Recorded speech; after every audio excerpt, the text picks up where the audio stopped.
Alright, I think we should be streaming. Give me a minute here. Alright, let me type up the little message. I also should have opened up Twitch, but what are you gonna do? Alright.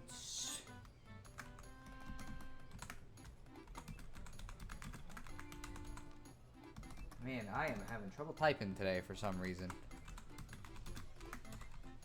Man, okay, stop messing it up.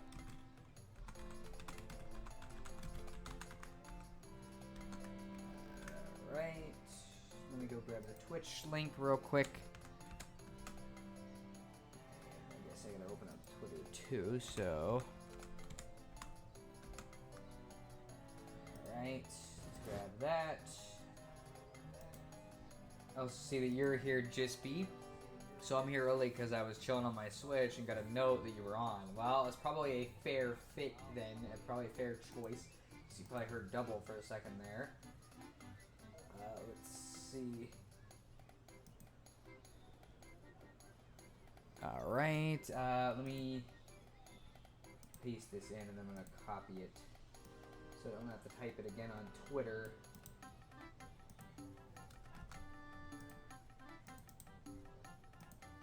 Alright.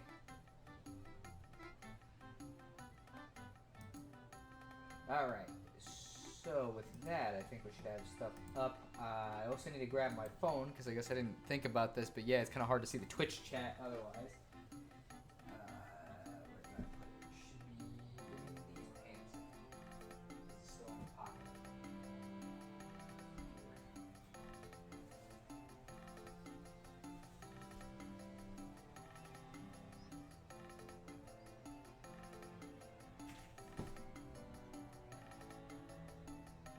Alright, let's get the Twitch chat opened up. If my phone would work. There we go.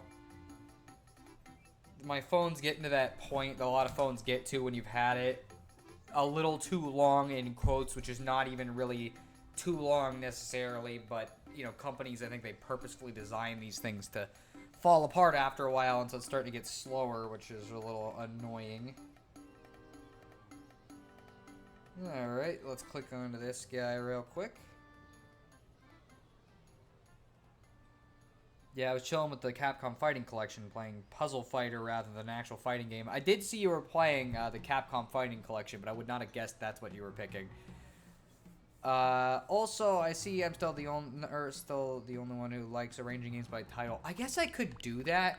The reason why I do it this way is because I know this sounds weird, but like, it's quicker for me to remember what order these released in on the GBA NSO than, like, where the game's title is going to be half the time. Especially because of this. Like, I don't know where Zelda is put on this.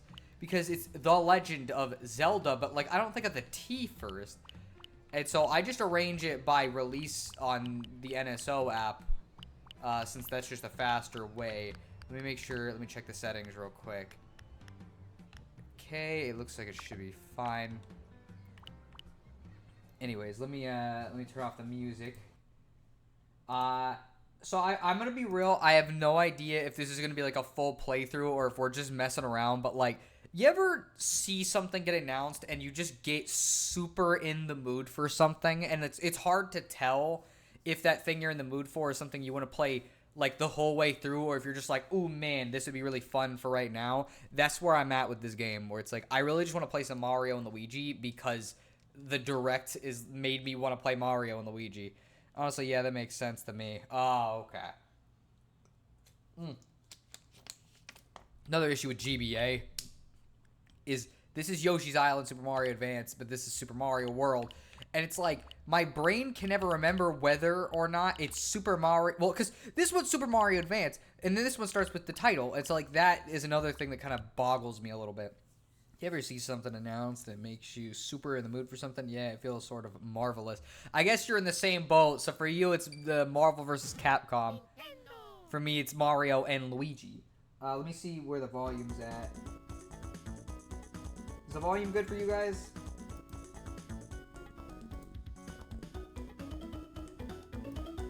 Turn it up a tiny bit. I don't know if that'll be better or worse. We'll find out. Hear both you and the game just fine. Let me move the mic a little closer, too. So yeah, anyways, this is a weird little series of RPGs. I always talk about Paper Mario because, to me, that's the one that was the more prominent of the two. Like, I've always liked this one, but I've never felt quite as strongly about it by comparison. And I think part of that's because these games are a lot more focused on the gameplay than they are on the actual, like, storytelling. Even if I do like the stories of some of these games, they're a little simpler, you know. They tend to be more goofy and comedic, which is fun. Don't get me wrong, it's just kind of one of those things where sometimes I tend to neglect this side series a little bit compared to Paper Mario. I also think it's a little weird with this one because unlike Paper Mario, this one's downfall was more just like unfortunate. It's not like this inept series of moves where it's baffling what they were doing with the games. This is more like, yeah, they made 4 really good games and then they released the 5th one, Paper Jam, and it wasn't very good. And then nobody bought it because it wasn't very good.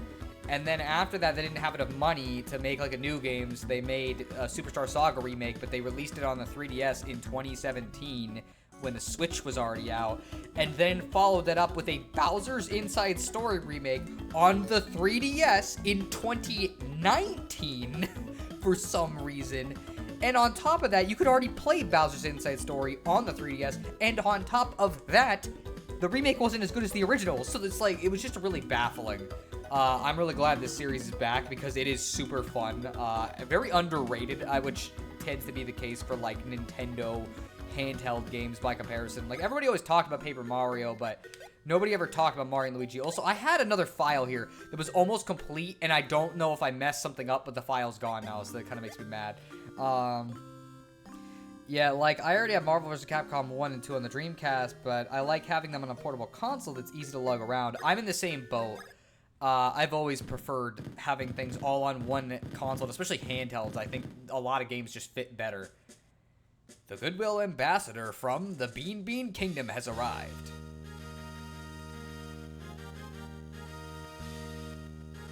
I wish to improve my kingdom's ties with the Mushroom Kingdom. I bring a gift from Queen Bean.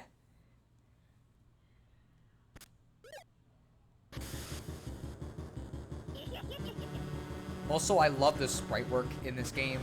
Like, legitimately, it's kind of impressive how good the sprites are in this.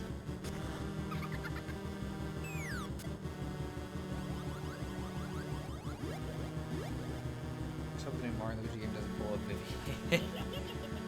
I hope they don't suddenly start changing things. Well, I guess it's not a remake, so it's not going to have that risk of, like, them changing a bunch of random translation things, like the Goombas and stuff in the Thousand Year Door remake. But honestly, like, even beyond the random translation remakes, my biggest issue with that game is that it doesn't play even half as well as the original, so it's like, why would I play the remake?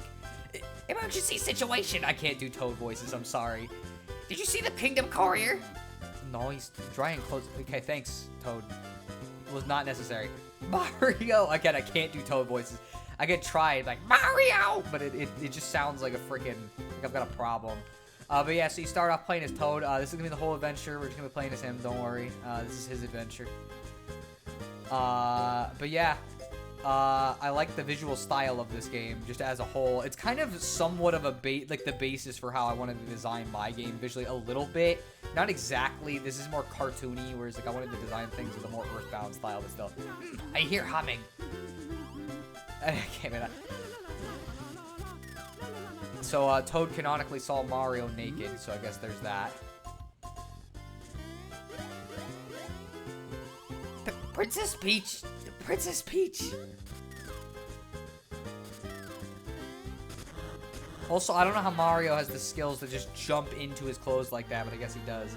Oh, hey, that rainbow effect makes you think of Roger Wilco is a time traveling now. Okay, I have no idea what that's a reference to, so you're probably gonna have to tell me.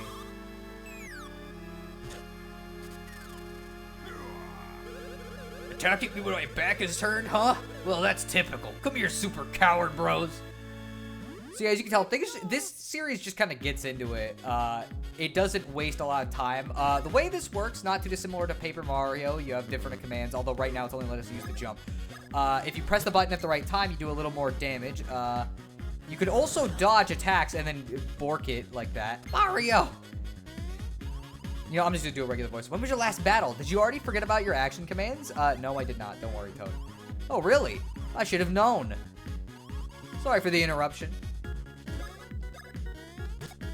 So yeah, this one's not as good feeling as the later games. You don't have as much air time, and the action commands don't make you bounce in the air, which is a little unfortunate. Mario, I forgot something. This is really important. You can also dodge Bowser's attacks. You want to know how? Nah, I'm good. I'm just gonna get hit by everything. Oh, really? I should have known. Sorry for the interruption.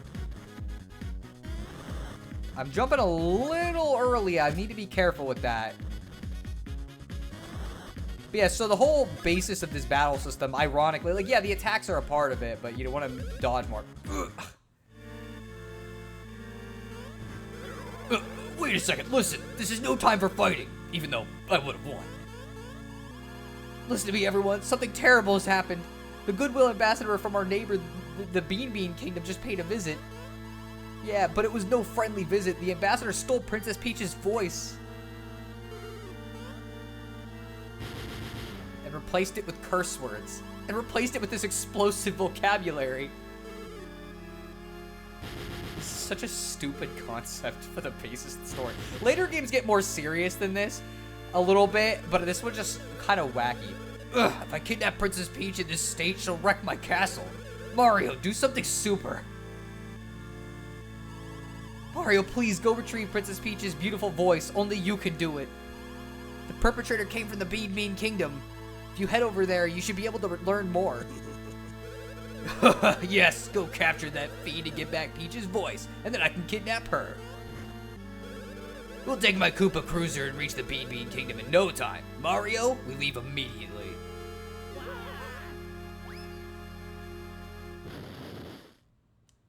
Again, the dumbest concept for like a story. So, off on an adventure yet again. I just hope your long vacation hasn't left you out of shape. You can stretch out and warm up here in the plaza. Oh, and I talked to everyone around here. Who knows what you might learn.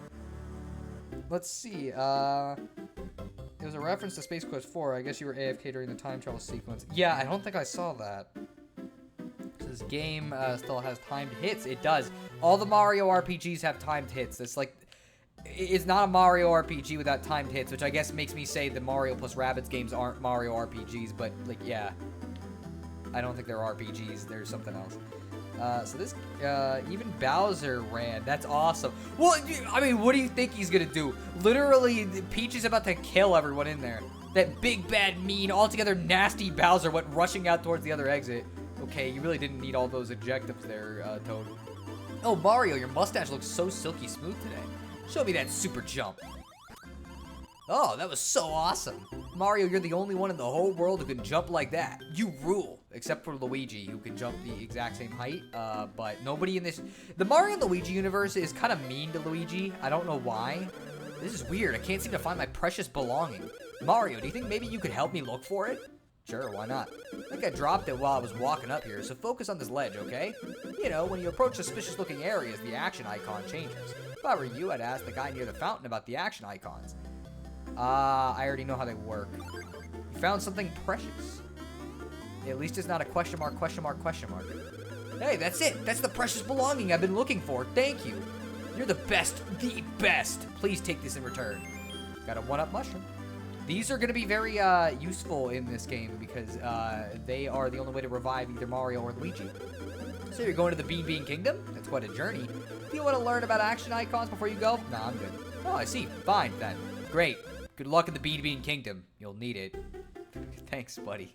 Really appreciate the excitement there. You found a mushroom. Oh, wow. My mushroom. You got it for me? Yeah. Well, thank you so much. Yes. But, say, you're going to the Bean Bean Kingdom soon, huh? You'd better keep it then. And please take this as a going-away gift. I insist.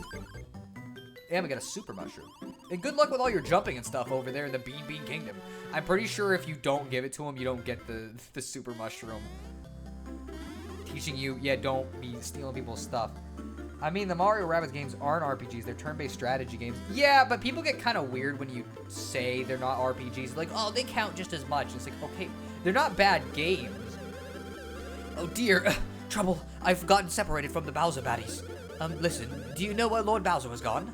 Yes. Wait, which way did he go? He went that way. Oh, okay, thanks. It's almost time to assemble, and boy, I can't miss that. I gotta hurry. But yeah, I don't know. People are weird about the Mario plus Rabbids games for some reason.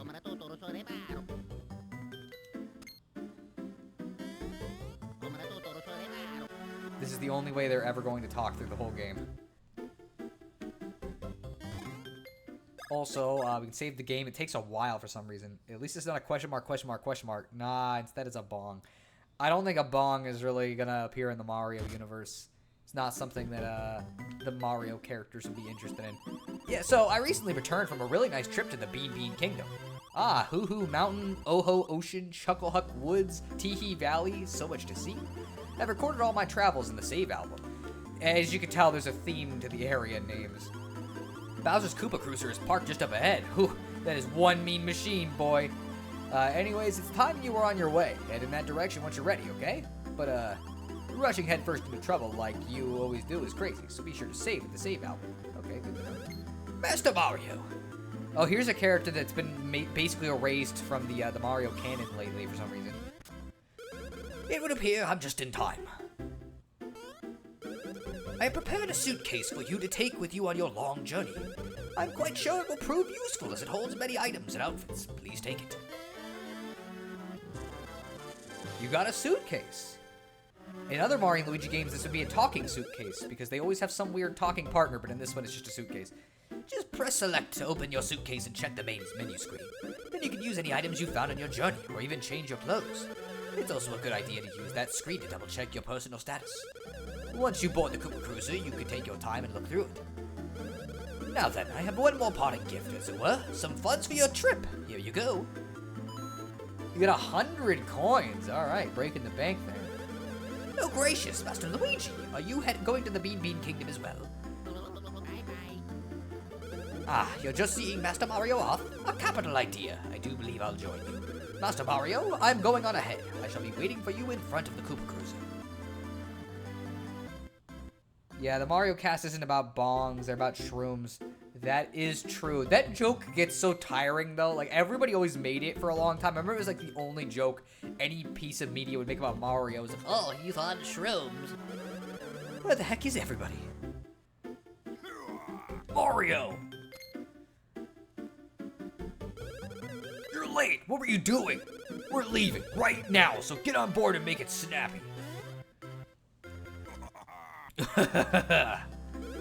Well, so, what do you think? Incredible, isn't it? This is my newest weapon, the Koopa Cruiser. Very, very good. Now all I need are my baddies. Bowser baddies!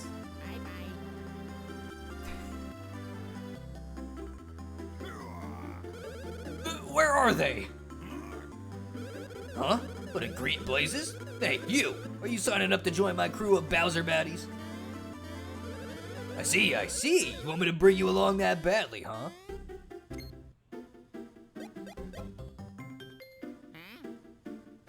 Yes, you! Oh, that's rich. Don't be modest, Mr. Green. I mean, you look like a real pain, but I'll take you anyways.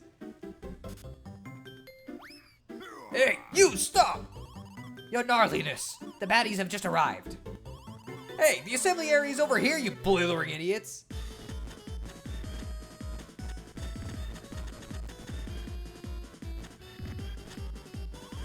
All baddies have assembled. We shall now begin boarding the Koopa Cruiser.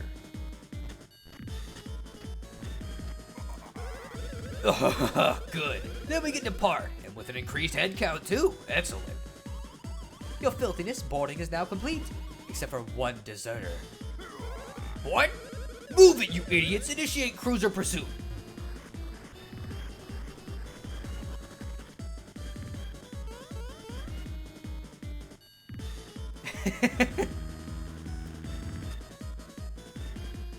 It's freaking dumb.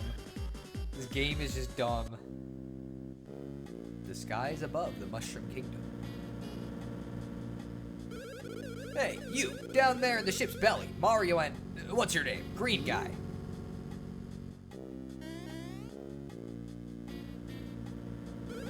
Mario and Mr. Green Mario, brother guy. Look alive down there, will you two? We're about to arrive in the Bean Kingdom. Press select to open your suitcase, arrange your stuff, and get ready to roll. Then report to deck pronto. Alright, let's save the game, since that's always what I do. If Mario were really classy, he would smoke a pipe. I don't think Mario smokes. He doesn't seem like the type. He's not gonna lower his lifespan intentionally by smoking, you know? Not healthy. Anyways, let's continue. Yeah, so you may not know this, but we Bowser Baddies recently added a new member. Yep, he's in training until we land in the Bean Kingdom. Ready? Press start to switch positions between front and back. Oh yeah! Press start to switch positions from front to back. Unlike later games, you can actually play as whoever you want in front. Ready? The A button controls the lead guy, the B button controls the guy in the back. Oh yeah! So yeah, this is a little confusing to me as somebody who's played a lot of these games. Luigi in later games will always control the B button exclusively. And he still does that in combat, but when you're in the overworld, they switch it. Ready? If you see a bros block, make sure you hit the block that matches your color. If you hit the block that matches your color, the block will move sideways. Very simple, teaching you, hey, you want to alternate Mario and Luigi. And then, see, I'm already messing it up because my brain sees Luigi and is like, oh, that's B button. I'm busy taking pictures. Don't talk to me right now. I always look so awful in photographs. Get in line, cutters. Is this zit noticeable? I don't think so. I don't notice it, at least. The resolution's kind of low, though. Hey there, you two. Yeah, you two mustache dudes. You're about to enter the Bean Kingdom, so you have your passports with you, right?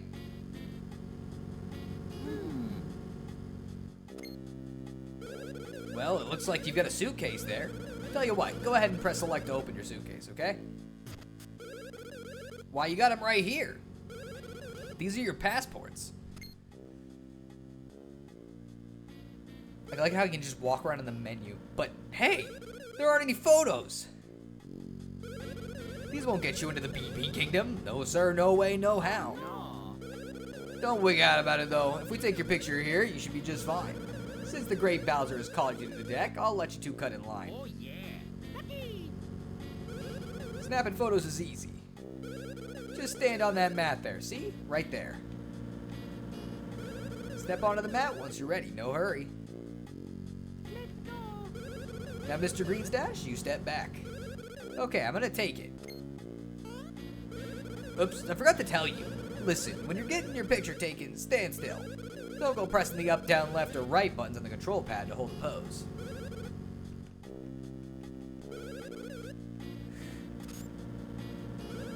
You're next, Mr. Greenstash.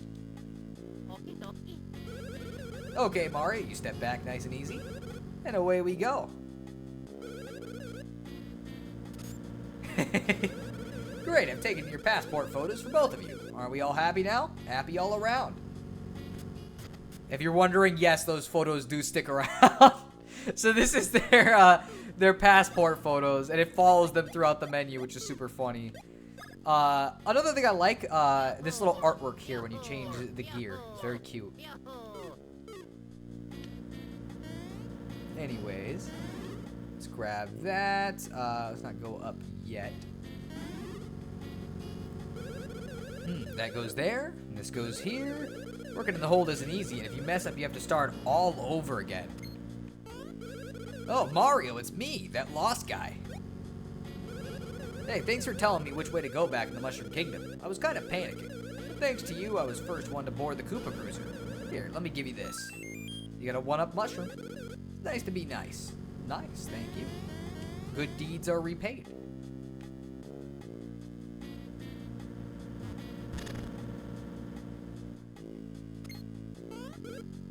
Hey, watch it, you clumsy oafs. Don't break the Great Bowser's cargo. It's important stuff. In retrospect, you're right. If Mario smoked a pipe, it would probably have been a piranha plant in it. Ah, I see. The deck's just up ahead. But before you go there, I need to make sure you won't slow Lord Bowser down. So, I'll teach you how to fight as a bear. Nah, I'm good. Alright, but it's not my fault if you get in hot water later because you think you know everything. Yes, we're breaking the barrel. Ah, you're still gonna start the tutorial, huh? Hey! Bowser will get mad at me if I don't whip you into shape, so even if you don't want to, listen up. Because I opened the barrel, he still did the tutorial. Let me show you how to dodge. Mario uses the A button, and Green uses the B button. Just jump to dodge. Now then, little baddies, attack Mario. Halt. Press the A button here. Next, attack Mr. Lean and Green. Halt. Press the B button now. So as you can see, depending on how you time your jump, you might not only dodge, but counterattack as well. The thing is, though, there are some attacks like Bowser's Flames that you can't counter. Alrighty then, practice up. Oh, whoops! I almost forgot. You attack the same ways when there's only one of you. Except Mr. Lean and Green uses the B button for his attack command. Okay, yeah, so it's just explaining. Hey, Luigi uses the B button when you're fighting.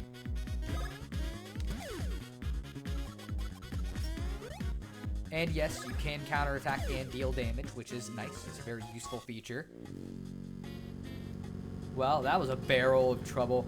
I don't think... I guess it kind of was, because I didn't intend for there to be a, you know, tutorial. But it's just how it is sometimes.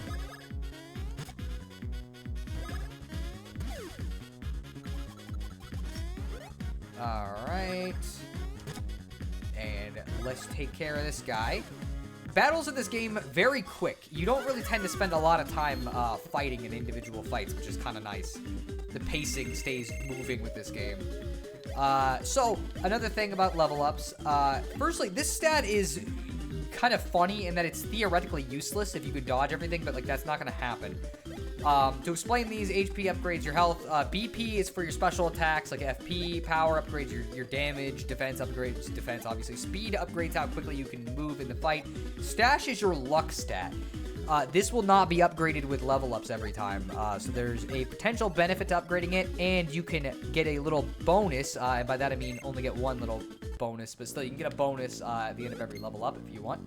Come here, you.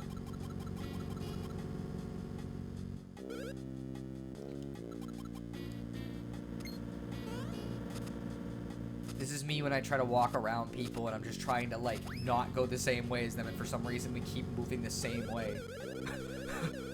It's too quick. I can't catch it. I have to get ready for the Bean immigration. Oh, it's Mario and Mr. Greenie. Can you two help me out?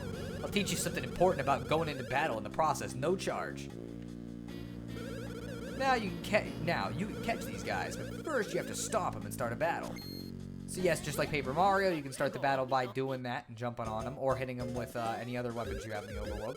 That's right, if you stomp them on a monster as you enter battle, it'll start the battle by taking damage. Youch. Well, isn't that super cool? Anyways, the rest is up to you. Oops, I forgot something. If you fail to stomp on a monster and it hits the dude in the back when you enter the battle, then that guy can't move until his turn comes. Watch out. Yeah, so if they do that to you, you just have to take damage if they move faster than you. It's potentially very dangerous because there's no way to block it if you're on the ground. Alright, so Luigi and Mario have slightly different stats. Luigi's more of like a tank, kinda. I'm gonna upgrade strength for him too for right now, just because Luigi starts out kind of weak, and by that I mean I'm gonna get a 1. Because that's just how this game is sometimes. Let's see, thanks. So you're just barreling through this ship. I guess so. Hey, can you get the other guy? Sure, why not?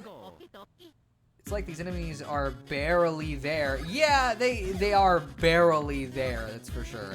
Not much of a fight. That one literally went down in one hit. Let's see. Oh, man, I love the battle theme. The battle theme for this game is fantastic. Thanks. Like, legitimately speaking, the music across the board in this game is great. You can't really tell that from this theme in the background. Now I'm all ready, because this theme is really boring. It's weird how this game is, like, front-loaded with a lot of its worst, like, stuff. It's strange. Hey, according to the book, The Bean Vacations, you can save your travels by hitting the album up there. Yes, I am aware of how save systems work. But yeah, the battle theme is consistently really good, though. And it's funny because it's like a 20-second loop, but like it's hard to get sick of it. Partially because it's so catchy, and partially because you barely even get to hear it. It's like it never plays for that. The game's not very long. Hitting that block there activates the pinch crane. I'd like to call it Mr. Pinch. Don't ask me why. In case it's not really obvious, you should be able to use old Mr. Pinch to move that cargo. Huh? What in the... Hey, who did this? Who put cargo in this area? How are we supposed to get to the deck with this in the way? Alright, well, how about we use Mr. Claw here, Mr. Crane, Mr. Grabmeister.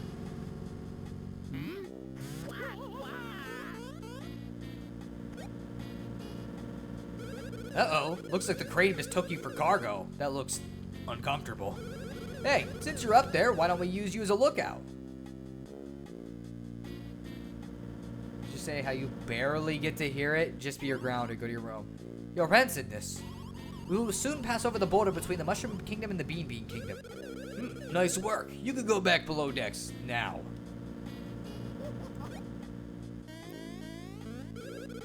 Also, I just want to like pause on this this really great whatever you would call this. Eh? What's with all the hoopla?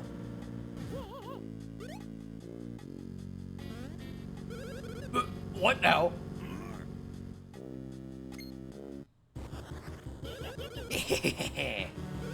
Who would have thought you'd catch up to the Great Cackletta in even 100 million years? You're the fiend who's... Wait, sorry. You're the fiend who stole Peach's voice. How dare you pull off such a cool, evil plan? Oh, I dare. And now I'm going straight back to the Bean Bean Kingdom so my next plan can take root. I have no time to chat with the likes of you. Fawful, take care of this. Ugh, hold it. I am the... Oh, how do I voice Fawful? He has like such a distinct tone of how he speaks. I am the Great Cackletta's most best pupil who is named Fawful. I am here laughing at you. If you are giving us the chase just to get your silly princess's voice, then you are idiots of foolishness. Princess Peach's sweet voice will soon be the bread that makes the sandwich of Cackletta's desires. And this battle shall be the delicious mustard on that bread, the mustard of your doom. Yeah, this guy's got problems. He's also a fan favorite character because he's just very strange. Next it is the turn of you. Took 3 barrel puns to get punished. I guess so. The puns to get punished just be.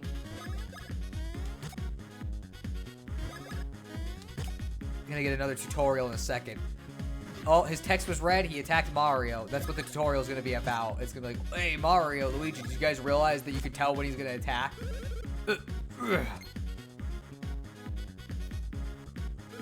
Hey, wanna dodge this nuts attacks? No, I don't need the dodge. Have it your way. It's freaking dumb.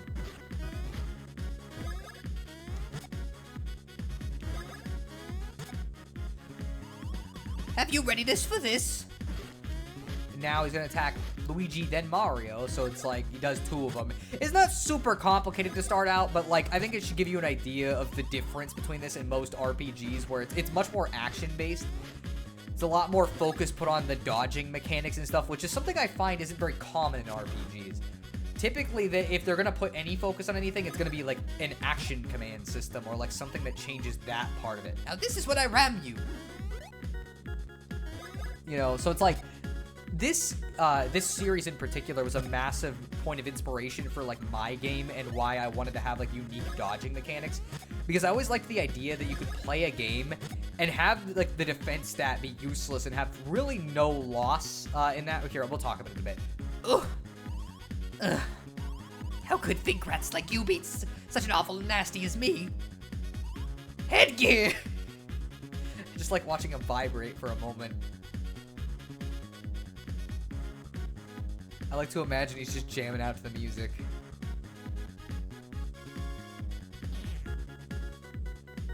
To be fair, it's hard not to. I have fury. Bah, now is when the talking stops. I do not have time to stop and smell foul roses such as you. One fell swoop is the way I will deal with you fink rats.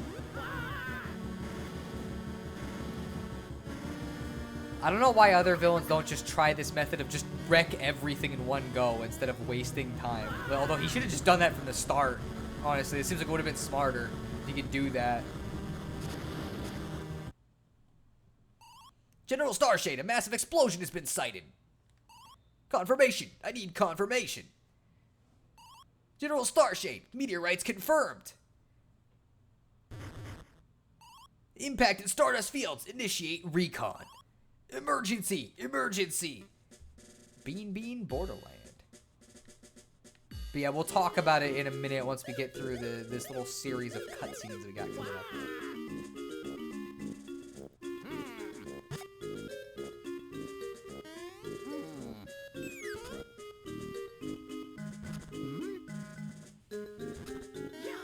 I don't know why that needed to happen to Luigi. My man just gets mistreated in this series. But yeah, so we're not technically in the Bean Kingdom yet. We're very close. Let me save the game. But yeah, this game inspired a lot of random stuff from the game I'm making. There's like a lot of specific elements. Another thing is like I've looked to this game for a lot of visual elements and stuff. Not like to say, oh, I'm taking stuff verbatim, but more it's like this is part of the like what made me want to design the walls of the cave area a little more distinctly, because I always really liked this purplish look to the first area. The Goomba Cruiser. We haven't finished paying it off. I'm sorry, that sucks. Find Lord Bowser. Help us. Bowser fell on the other side of the border. Get ready for one of the dumbest jokes in the entire game. Well, talk about a nice surprise. Check it out, bro. It looks like the famous Mario Bros have arrived. Man, that really brings back memories, doesn't it? Good times, good times. So what's up, Brother Zep? Are you two heading off on a journey together? Oh, so you probably want us to let you pass, huh? Yeah, well, I'm sure you guys know this is the border of the Mushroom Kingdom. That's right, the border. And since we're the border security, we can't let you in. Until you do some jumping worthy of the Mario name. Want to do the border jump? Go to Jispy's room. Oh yeah. You're grounded, game. I don't think you guys need to see a tutorial when I'm going to end up playing it. I've played this game a bunch of times, so I know how it works. So yeah. Oh, okay. Well, I already screwed up. It's not that hard. The one problem is when you're playing something while commenting on it, you do dumb stuff over and over.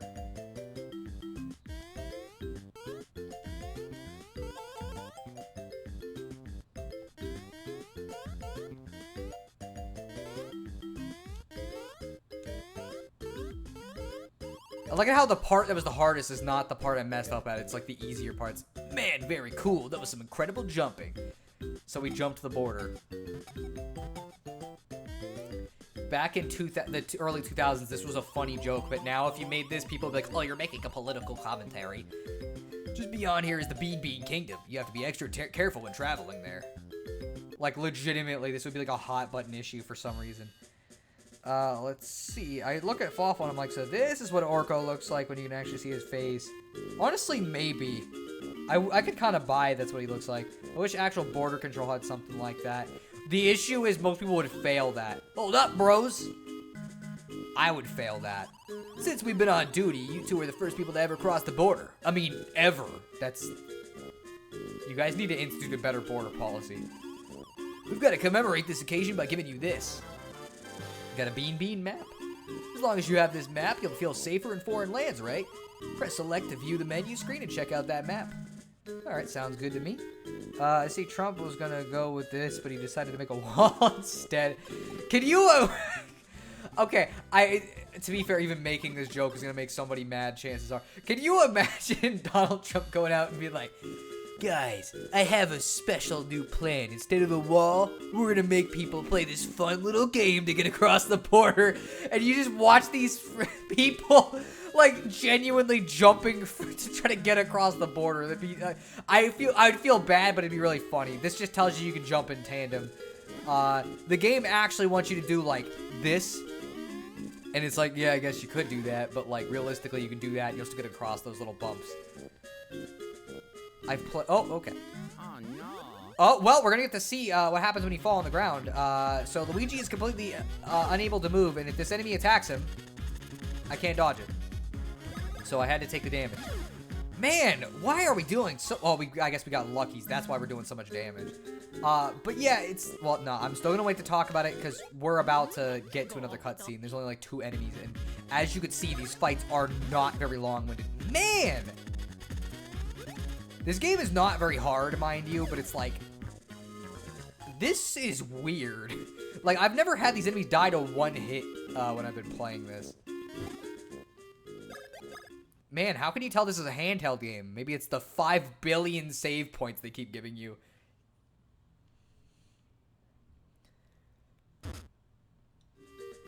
He did put Superstar Saga in S tier in his Mario RPG tier list. You know what? Yeah, I could buy it. I feel like Trump, if he played the Mario RPGs, if we had like the presidents who played video games, he probably would like this game. But to be fair, I think most people would like this game. I think that this would cross the party line. Everybody would be a fan of this one. Hey, Mario! Great timing. I could use a hand here. I'm kind of stuck. Look, keep your diet jokes to yourself. They're not funny. Just get me out of here. Such a dumb thing. Why could it be that Bowser, the great Koopa King, has fallen into my cannon? How amusing. Who dares speak to me so? I am Tolstar, the great and famed king of Stardust Fields. I've heard tales of you, but you aren't very impressive in person. If you want me to get him out of there, little people, you must pay in coins. I will set him free for all of your coins. And I'll even keep this most embarrassing incident a secret.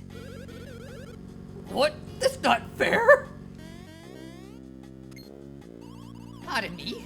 I'm not sure I heard you correctly just now. You'll give me all 117 of your coins.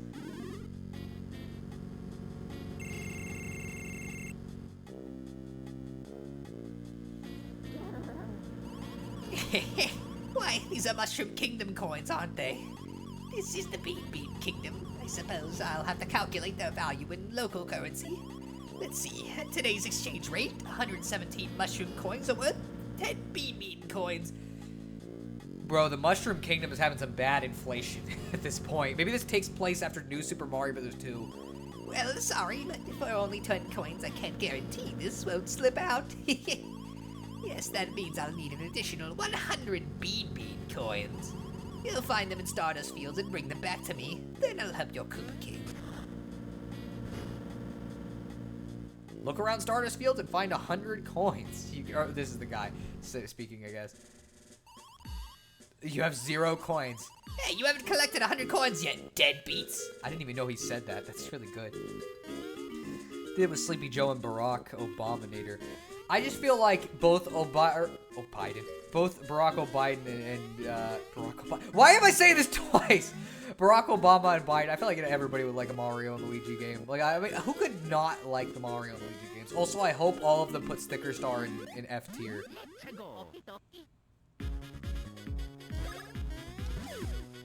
Man! Okay, well, I still got hit anyways. It's not even, like, hard, but...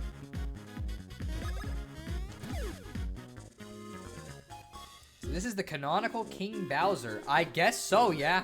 This is the canonical King Bowser. And as usual, I have to ask how Mario and Bowser are even enemies these days. I mean, they're kind of frenemies, you know? Like, Bowser wants Peach at the end of the day, but, like, he doesn't... I don't think he actually hates Mario in a genuine kind of way.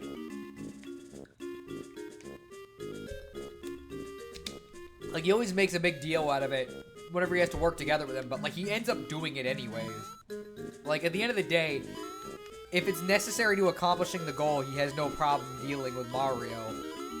It's just kind of, you know, Mario's in the way of him getting Peach, so he's in the way of his long-term goal. But for short-term goals, oftentimes, they're forced to work together. But yeah, so I don't know. This game in particular is just, like, a massive...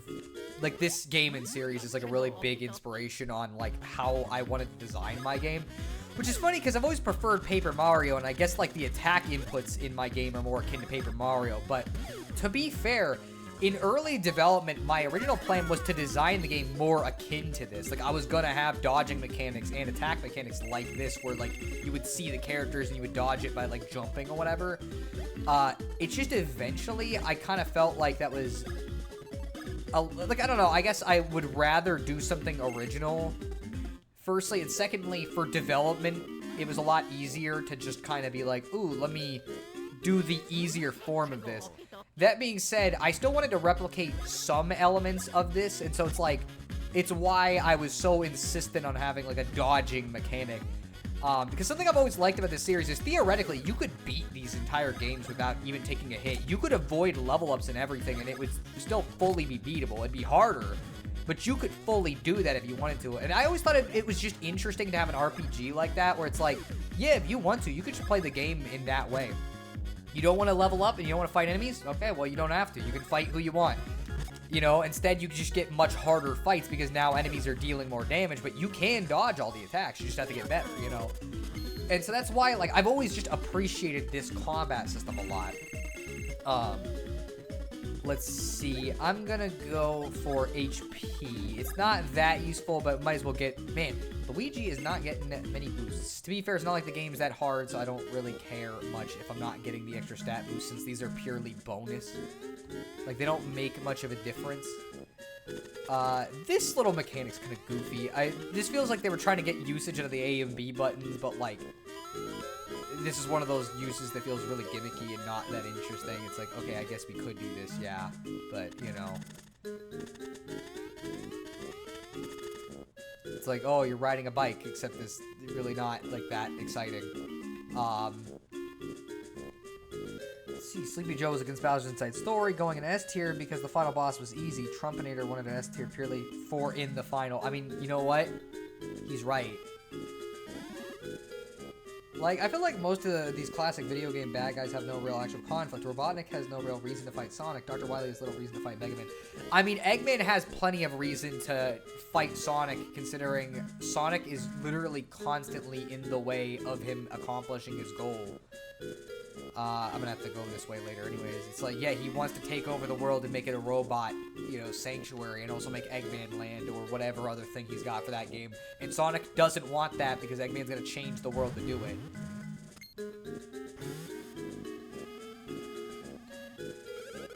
Sergeant Starshade, the shooting stars we just witnessed were an alien bombardment, perhaps. In the name of the Starshade Bros, we will find this alien scum. They will rue the day. General Starshade, sir, I have confirmed the presence of a suspicious unknown entity. It is a vivid green color that pierces the eye. Yes, sighting confirmed. However, I see not green, but red. Urgent. Pursue additional visual contact immediately.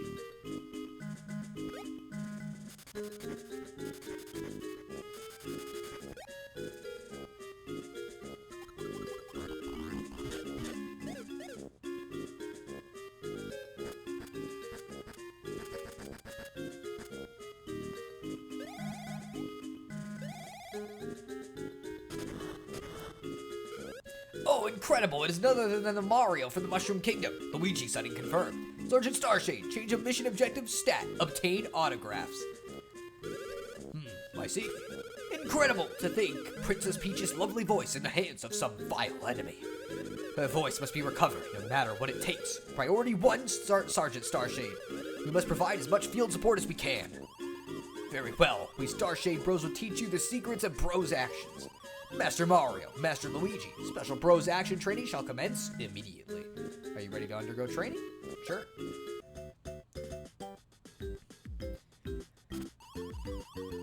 Okay, so for tutorials, I'm gonna just show you them since I don't want to read all the tutorial text since there's no point. Ah, it's AliExpress bootleg Toads. I guess so, yeah. Although, something interesting about this, is...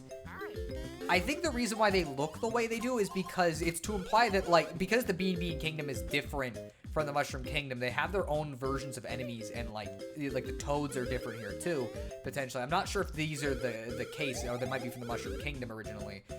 But in the case of a lot of the enemies, they'll have like weird versions of Boomerang Bros and Goombas and stuff. And it's because this is a different country. It's kind of like what Pokemon does with the regional forms of older Pokemon. You know, so it's like, I don't know, I think it's a cute detail that was lost when they remade this game for the 3DS. Because they just changed them to regular Goombas and stuff. Excellent. Now the proving grounds. The time has come to show the fruits of your training. You must use the high jump and spin jump we just taught you to reach the flag way up there. Good luck, soldiers. Alright, so yeah. Mario and Luigi will get different abilities throughout the game. For example, this one lets us go across the way, avoiding gravity. And that one lets us get a high jump, and so you can use them pretty quickly. And for right now, these are really cool abilities. Incredible! Master Mario! Master Luigi! You truly are super brothers. I salute you. You have perfectly mastered the high jump and spin jump. Master Mario! Master Luigi! May your mission be successful. Good luck out there. Move out! And now they're doing a dance from Chrono Trigger. Or that dance from Mother 3. See, Sleepy Joe didn't want Super Mario RPG in A tier because it was too difficult and wanted Paper Mario 64 in S tier. Trumpy gave him shit for that. Mario RPG is too difficult. It's super easy. Like, that's one of the most basic games in the series. Like, the only one I might say is definitively easier is this one. And even then, that's kind of a question mark. It's mainly easier just because, in general, it's like, the game is a little bit weird. Also, they didn't tell us about this, but, like, I don't care. You get special moves. I'm gonna do the harder versions of it. I messed up the hard version. I still killed it in one go, but yeah, you get special moves. There are different levels you can do. This, like, the first one, this one, I think, has, like, it's slow and it shows the action commands. This one shows the action commands but isn't slow, and then this one is just straight up, like, you gotta do it at full speed. And no action commands. And so it's kind of like, if you want to get better at the moves, the best strategy is basically just to do that. That being said, I am terrible at that. So, anyways, at least we'll have a fight that'll last longer than 2 seconds. I'm gonna save most of the special attacks for a little bit here.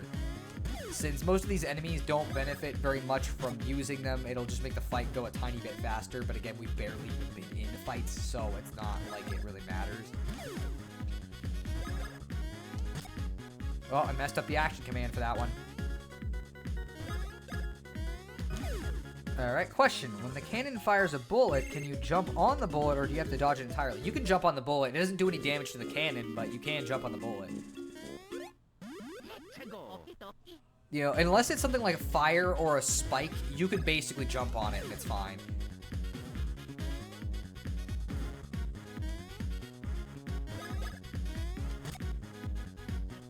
Alright, let's get rid of him, and then we'll have him shoot a cannon. But yeah, see, I jumped on him right there. It gets rid of the bullet bill, but, like, there's no reason to do it necessarily. It doesn't change anything. But yeah, also, this is just how I play RPGs. I like to get all of the enemies on the way. And don't ask me why. I'm just kind of like that. It's probably kind of annoying to some people, but, like, that's just how it is. It's what I think is the most fun strategy.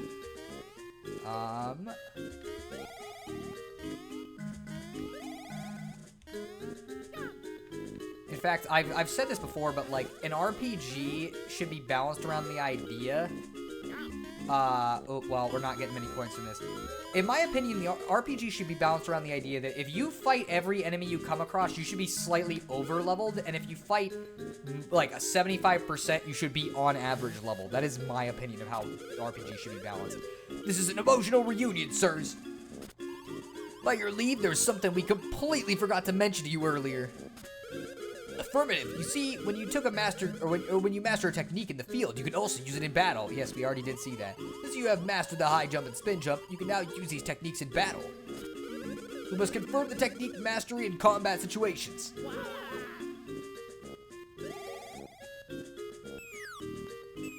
Not sure this was necessary. Let's go. Proceeding with Bro's action tutorial, or Bro's attack tutorial. First, as you can see in Mario's command, well, actually, we already showed this. It's like, yeah, you can use Bro attacks. So it's like, hey, you can choose the command with Mario, and then it's gonna probably tell us how you can use differing levels. So this will be an example of level 1 where it's like you'll see it'll slow down, and then you'll have more time to do the attack.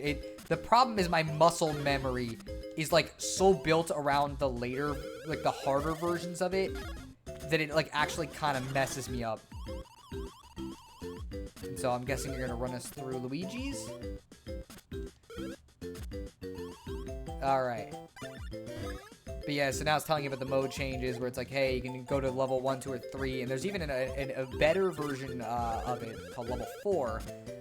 Though the problem with level 4 is it's less a stronger version of it and more an alternate version of the attack. And yes, they're also talking about BP, so it's like FP for Paper Mario. Proper planning and preparation will ensure your safety throughout your journey. We wish you luck. Move out. It's like Paper Mario, you got BP, you can only use so many special attacks. It's like a magic system in any other RPG, basically. I love how Mario and Luigi react to everything around them. Yeah, it's one of the things that's just, like, kind of fun about this series in general. Is, like, the characters are very animated in a way that they are not always in other Mario games, which I kind of like. In general, this is a very pretty Game Boy Advance game. Like, I know people get kind of weird about sprites, you know, it's like a lot of people will just say outright 3D is better, which I don't really agree with, frankly. But it's like, I really like how expressive these sprites are. Now, mind you, I'm excited for the new Mario and Luigi as well, obviously, because it seems like they captured the same vibe with that one as these games, but I'm always going to have a little bit of a preference for these sprites, and I think I'm always going to miss them a little bit, considering that it's just like, they're very animated, they're very impressive looking. This is not going to be able to happen with my current game because I don't have the skills, but I do hope at some point I can make something that's like this well animated. That would be really cool. Alright, let's go for some stash. It's not the most useful stat. Man, I am only going to be getting 1 per level up, it feels like. And this will get us another 1. But yeah, I don't know. It's just interesting, like, how good these games look.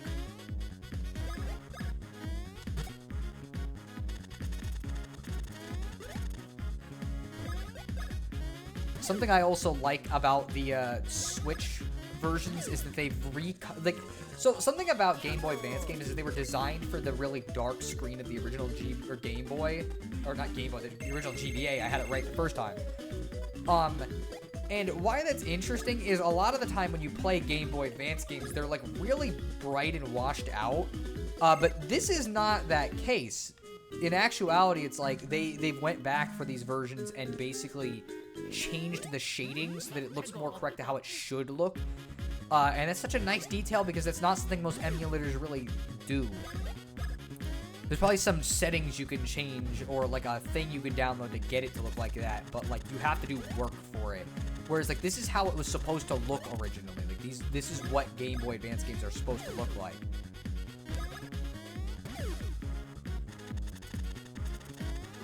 All right, boom. Got almost all of them. I guess I could use one of the specials again, just to get this to go a little quicker. There we go. Much more powerful than the regular jump attack. Very useful in boss fights especially. Which is kind of a problem with this game is, like, I don't think they, balanced it that well. And again, part of it's because, like, I'm fighting every enemy. It's that classic, like, oh, this game's too easy thing you say is you literally attack every enemy in the area. But, like, of course I want to because I like the combat system. So, like, why would I not want to fight every enemy in the area?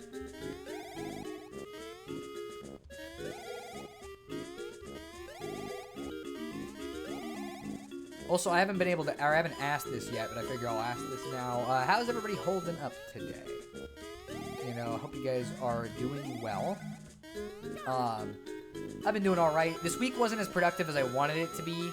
I wanted to get a little more done with the game, and I didn't, which is a little unfortunate. But we got an okay amount done. It wasn't, like, bad or anything. It's just kind of like, well, ideally, I would have liked to have gotten more done. Let me check something real quick.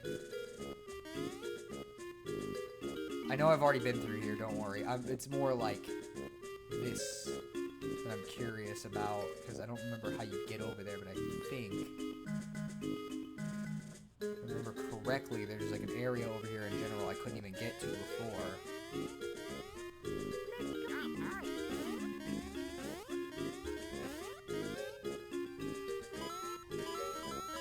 Okay, well, I don't think this is the way to that other place. And mind you, I don't think it's that important, since most of the time anything that's hidden off to the side is literally just, like, extra items and stuff. You're not going to find anything, like, vital or whatever. It would just be nice to know how... I guess maybe I get there from the other side, like...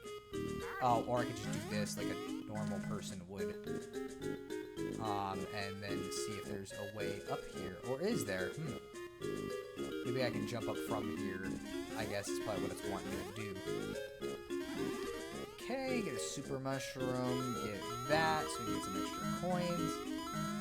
Let me see, is there anything else in particular before we go over to the left area, since I think there's something potentially. Nope, there's nothing over here, but you can go up here if you want. Alright, let me save the game, since we have 100 coins, without a doubt now.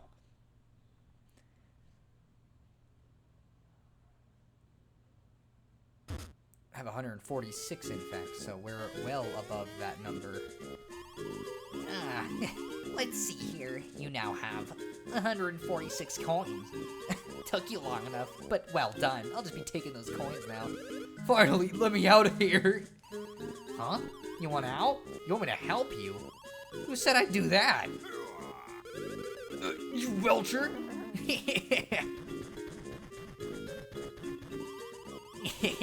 You're not in the Mushroom Kingdom anymore. Outsiders be gone! So anyways, yeah, this is our first boss fight. I'm also going to let the boss theme play for a minute, because it's really good. And because we might not get to hear very much of it.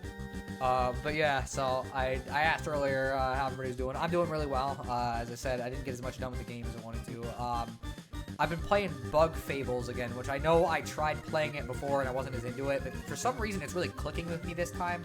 Like, I've been having a great time with it. I'm already through Chapter 4, and I started last week, at like the end of last week, so I've been making real good progress. It's really good. It's a really good game.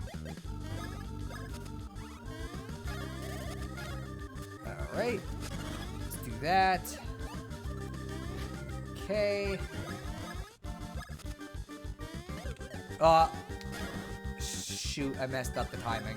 It happens, but let me make sure it's not on the easier settings as well, since that is a trap you sometimes fall into.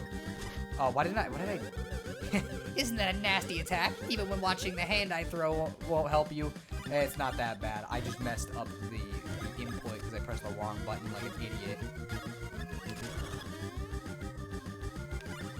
Either way, this guy's gonna go down pretty quickly here.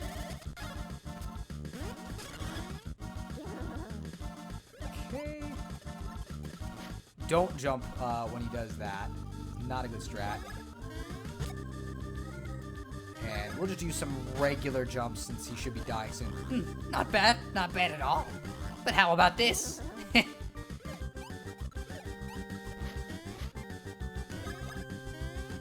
He's throwing out change-ups, I guess, but it's not very successful so far.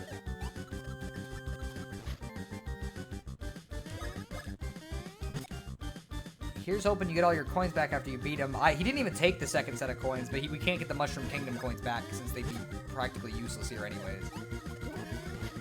Alright, I'm gonna finish him off with a special attack now. Since I figured I'd show some of his attacks before we just start murdering this guy. Although, funnily enough, I'm not doing as much damage as I would be, considering I didn't get as good of rolls on the roulette, but whatever. We're already level 5, by the way. Alright, let's up Mario's strength, since that's what he's best at anyways. Alright, and then Luigi. Alright, I tend not to upgrade speed. Because Luigi's a tank, there's practical benefit in a couple of these, but I'm gonna go for BP.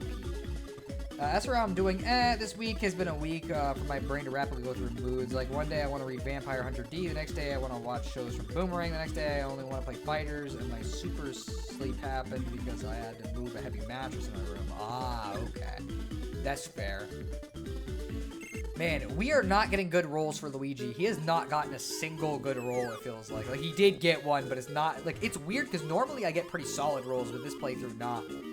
You, sir, have been griping far too loudly for some time.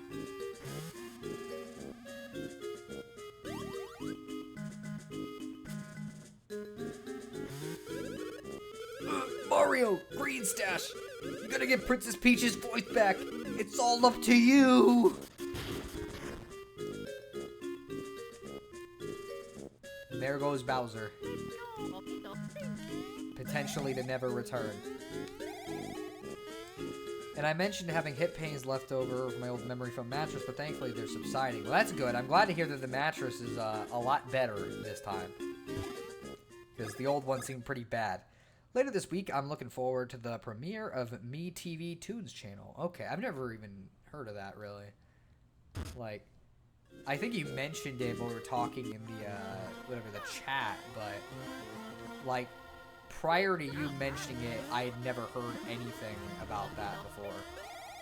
So that's kind of interesting. There's nothing up here. Alright, let's go out this way. Oh, he's on YouTube. You fiends! We found you at last, you scum! What have you done with Prince Peasley? Yes, there is no mistake. You kidnapped Prince Peasley. We have witnesses. Now confess, villains. What's that? You say you're Mario and Luigi. Lies. Bald-faced lies. The superstars of the Mushroom Kingdom would never come here. They're not lying. They say they've come here chasing someone called Kekletta, and they're really, really tough. Oh dear, oh my. Oh boy, pardon us, sirs, so sorry. See, our kingdom's Prince Peasley was kidnapped by something. Or so recent reports out of Hoo Hoo Village claim. We've been looking for any signs of the perpetrator. According to eyewitness accounts, the prince's kidnapper wore an odd helmet and spoke of mustard and fink rats. That is all we have to go on. If you come across anything, please let us know. We open the investigation. Me TV Tunes is a channel set to premiere this week. It's a TV channel dedicated to old cartoons. People are calling it a spiritual successor to Boomerang, probably without the disturbing toy bumpers. I think it's so funny that, like, people say that, because, like, when I was a kid, it freaked me out. But, like, I assumed I was alone on that, but no, apparently a lot of other people found the Boomerang bumpers kind of creepy. Love how the guy you just beat up just vouched for you. I mean, yeah, you know, I mean, it proves we're probably the real Mario and Luigi if we were able to kick his butt that easily. This is Hoo Hoo Village on the flanks of Hoo Hoo Mountain. The mountain is a sacred place. Good to know. Also, note there's an X there in the ground. We can't do anything about that for a while, but that is a thing that exists. We can pick these items up. We can't do much about these rocks.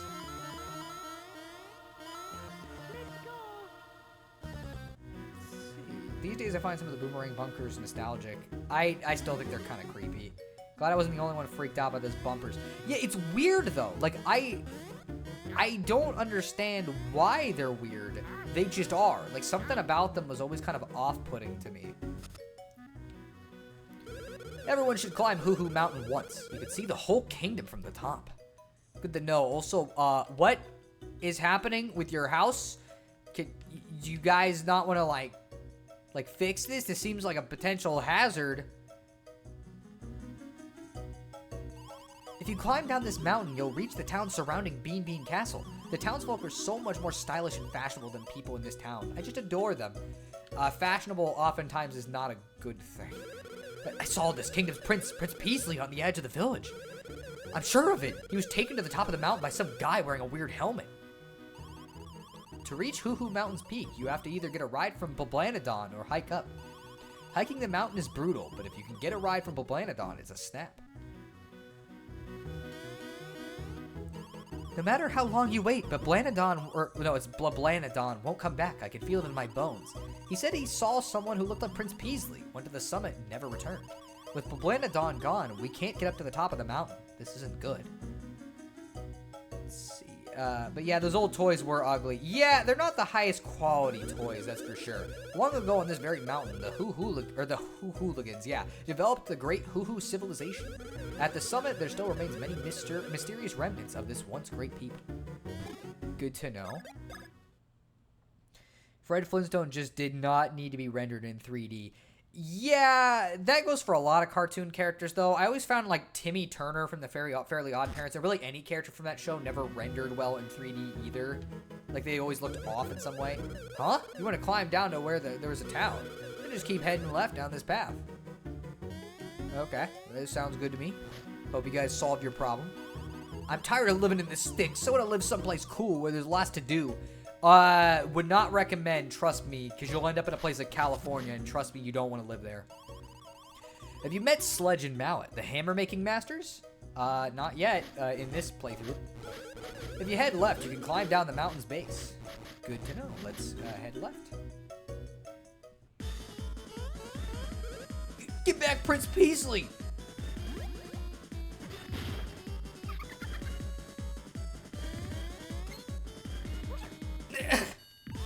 You again? You are the pair of fink rats that swooped in with the Bowser I hate. I say to you, while I was busy with Peasley, you have been catching me. I have fury! But Cackletta has already begun smearing the butter of her next tasty plan over Bean Bean Castle. Since you two cannot make it in time, I say to you that it is better to never than late. So here is your halting place. I have fury! Since you will not be shattering this stone, I laugh at you trying to climb down this mountain. I fucking love that character, by the way. I just love how nonsensical his dialogue is. Unlike other RPGs where, like, I love the character for them being, just a really depthy character. In this series, most of the time, it's just like, oh, this character's really funny, so I like them. The pictographs on the wall here are ancient letters known as hieroglyphs. They represent the countless jokes developed by the ancient Hoo-Hoo civilization. Of course, I can't read it, but, you know, it kind of looks like faces. Actually, the closer I look at it now, it looks kind of creepy. Like, does anybody else see, like, the weird kind of laughing faces looking at each other? Like, it looks kind of distorted. I mostly like the bumpers from the Boomer Action segments, which tended to use regular action figures rather than disturbing toys. I didn't remember the Boomer Action ones. I just remembered the other ones. We are said to be the descendants of the people who developed the Hoo-Hoo civilization. This land is largely populated by the Beanish peoples, but there are other races like ours. Good to know. I know anytime I see Simpsons figurines, they always look wrong. Yeah, that's another thing. The Simpsons characters never look good in 3D. Like, you just can't render them right. The best you might hope for is that, like, semi-3D, 2D thing that they'll do, like with the animated Charlie Brown movie they released a couple years ago, like that kind of style, but better because that style wasn't exactly, like, there's better versions of that style that have come out over the years. That one looks okay, but, like, it's because it's stylized to look basically like it's 2D drawing anyways. Alright. Let's grab all of these. Ah, the waterfall's mist feels so good. My pores are partying.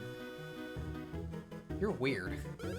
I wish we could stand here together forever. What, are your pores partying too?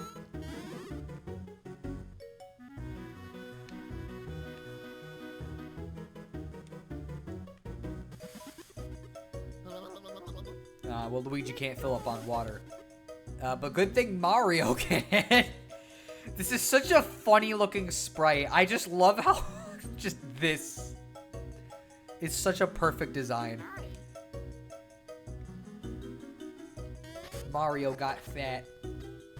I love the Peanuts movie from a few years ago. Yeah, a lot of people love the Peanuts movie. I never watched it, so I have no opinions on it either way, really. I just know that the art style that they designed got better. No matter what you hit me with, you can't knock me down, I think. Okay, well, good to know, I guess. For right now, we can't knock you down with anything that'll actually do any damage, but even maybe later. Foreshadowing. Alright, let's go down this way.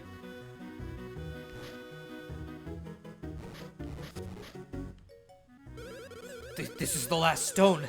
Now we need to show the true spirit of the Hammerhead Bros. The stone's our last shot.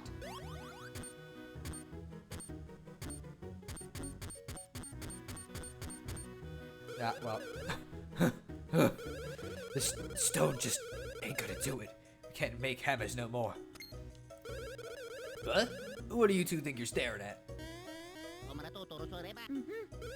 Huh? What? You want us to make you a hammer? Hey, I know these two dudes. They're Mario and Luigi from the Mushroom Kingdom. The Jumpin' Hammer Kings. Yeah, you're so right, Sledge. I remember these guys. Why are a couple of celebrities like you bumming around this place looking for a hammer? Oh, hey, look, you don't have to tell us. We fully understand. Our lips are sealed, or completely sealed. We'll just make you what you need.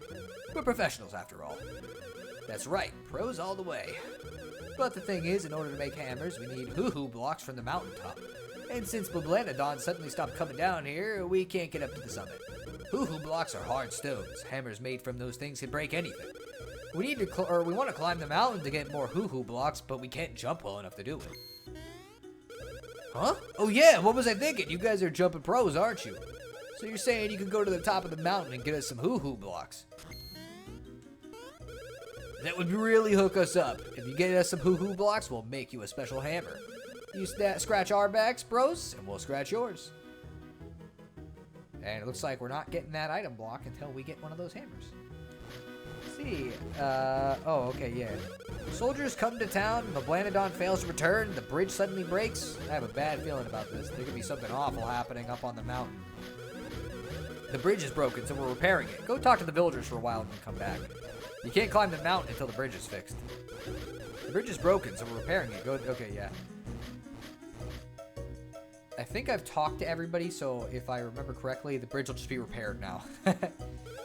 We're done fixing the bridge. Now if you're gonna climb the mountain, be careful up there. All right. So we're already at Hoo Hoo Mountain, and here is the equivalent to Goombas in this game. I've heard most of the good things about the Peanuts movie. When you watch things you didn't like, with the characterization of Marcy, the brown-haired girl with glasses who hangs out with Peppermint Patty. The one issue being he felt they misunderstood her character. Marcy is supposed to be a bit goofy, but the movie makes her a know-it-all type. Ah, okay, I see. I did not know that. You know, again, I haven't watched it, so I wouldn't know. But yeah, pretty simple. They're just little bean guys. They look kind of funny. So, unfortunately, we have too much health. If they're a little further away, they're usually going to trip first, so that's how you can tell if they're going to do that or not. But to be fair, you still have time to recover even if you jump a little too early. You're not screwed, basically. Alright, let's get rid of you. But yeah, you see, like, they were a little closer that time, so they were gonna just go straight for you. A lot of the enemies have, like, little subtle tells that you're looking for. Even I can't really tell you off the top of my head all of them. But there are a lot. Gonna trip. Boom. There we go. But yeah, this game moves at such a breakneck pace. It's kind of wild. Like, this is kind of one of the reasons why I tend to like replaying this one so much. Is because it's like you can just... Oh, Luigi got hit, so he's probably going to be the victim here in a second. Because they almost always will target the one on the ground. But yeah, it's like, I don't know. I said this before, but I kind of don't like the fact that RPGs always take so long all the time. Like, I kind of would prefer something that's short but replayable like this. Because I'm a lot more likely to actually sit down and play it again if you don't design the game to be 80 hours long. You know? Now, mind you, some would say that this game is maybe a tad bit too short, but I don't care. I think it's perfect length. Oh, okay, sorry. I did not realize that was going to be the tell. I thought it was the reverse way. But the best way to find out is if you want to, a strategy that's real common in this series is just to press the jump button on both rows. That poses its own risks, but like it is a decent strategy if you're not sure.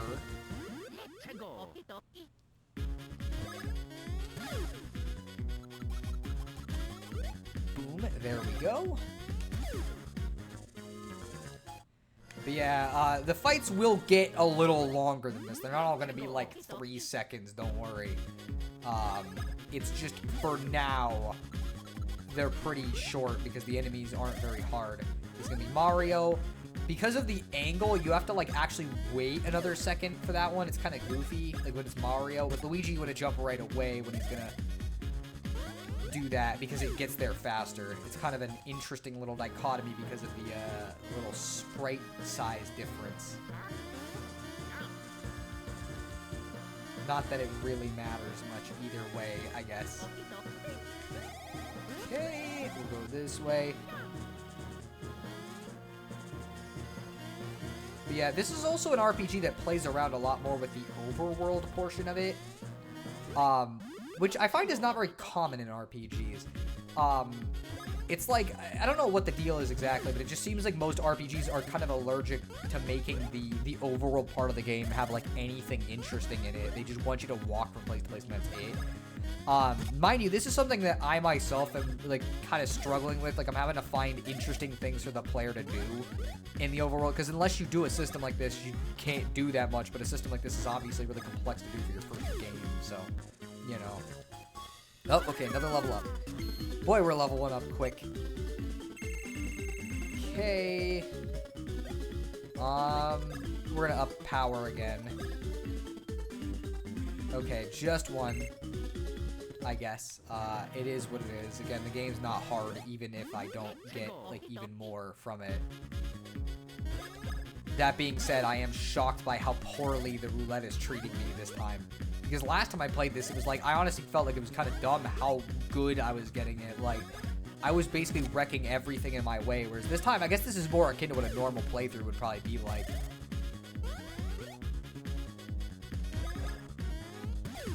Alright, boom. Now we got Luigi. We'll see if he gets another one, since that seems to be the only thing we're getting so far. Let's go for defense. No, it's another one. Boy, we're sure not gonna get great pulls here, it looks like, but whatever.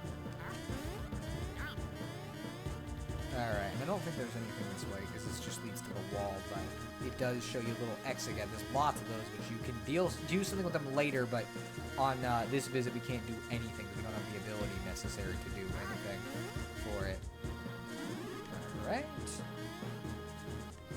But yeah, so what games has everybody been up to then? Yeah, what have you guys all been playing? I know that you said you were playing fighting games, but besides the Capcom collection, which other ones have you been playing? I guess I'll ask Geek too, since I don't know if you're playing something or not. Earlier today, I was having an argument with people on that forum. I was saying how depressing it is that a lot of people use terminology that sounds like it should be demeaning. Like, I hate it when a series is called intellectual property. I guess that's fair, yeah. Did I call... I don't think I used, like, intellectual property. But... I guess I kind of get it. I'm not that bothered by it, though, personally. Or how any good feeling is called a dopamine hit. Okay, if you call any good feeling a dopamine hit, that's weird. But I will say stuff like, oh, yeah, if you do a bunch of this, it affects your dopamine. Like, it is, like, just an actual thing. Like, scientifically speaking, you can refer to dopamine as, like, a phenomenon that happens.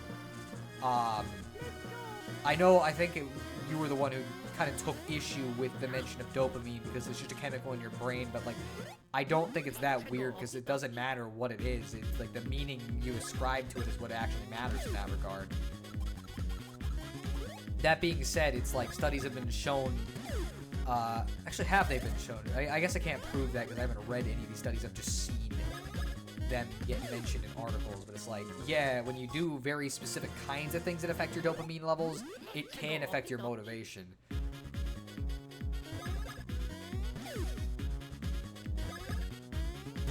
But bare minimum, our speed is higher than these enemies now, because they're not attacking first. Alright. Boom. Oh, he's not dead yet. Is this gonna get him? Yeah. Let's see, like, both of those sound like they should only be used to insult somebody. Yeah, I kind of agree. I just hit level 70 in Phantasy Star Online 2 yesterday. Yeah, I remember Troy mentioned that you and him were playing that together. You know, I've never been too interested in Phantasy Star Online 2. It's the first one I'd really like to play. I think it'd be really cool to play something like that. I don't know if I'm gonna ever get the opportunity, but it would be really neat if they would release like the original game on like a Switch or something.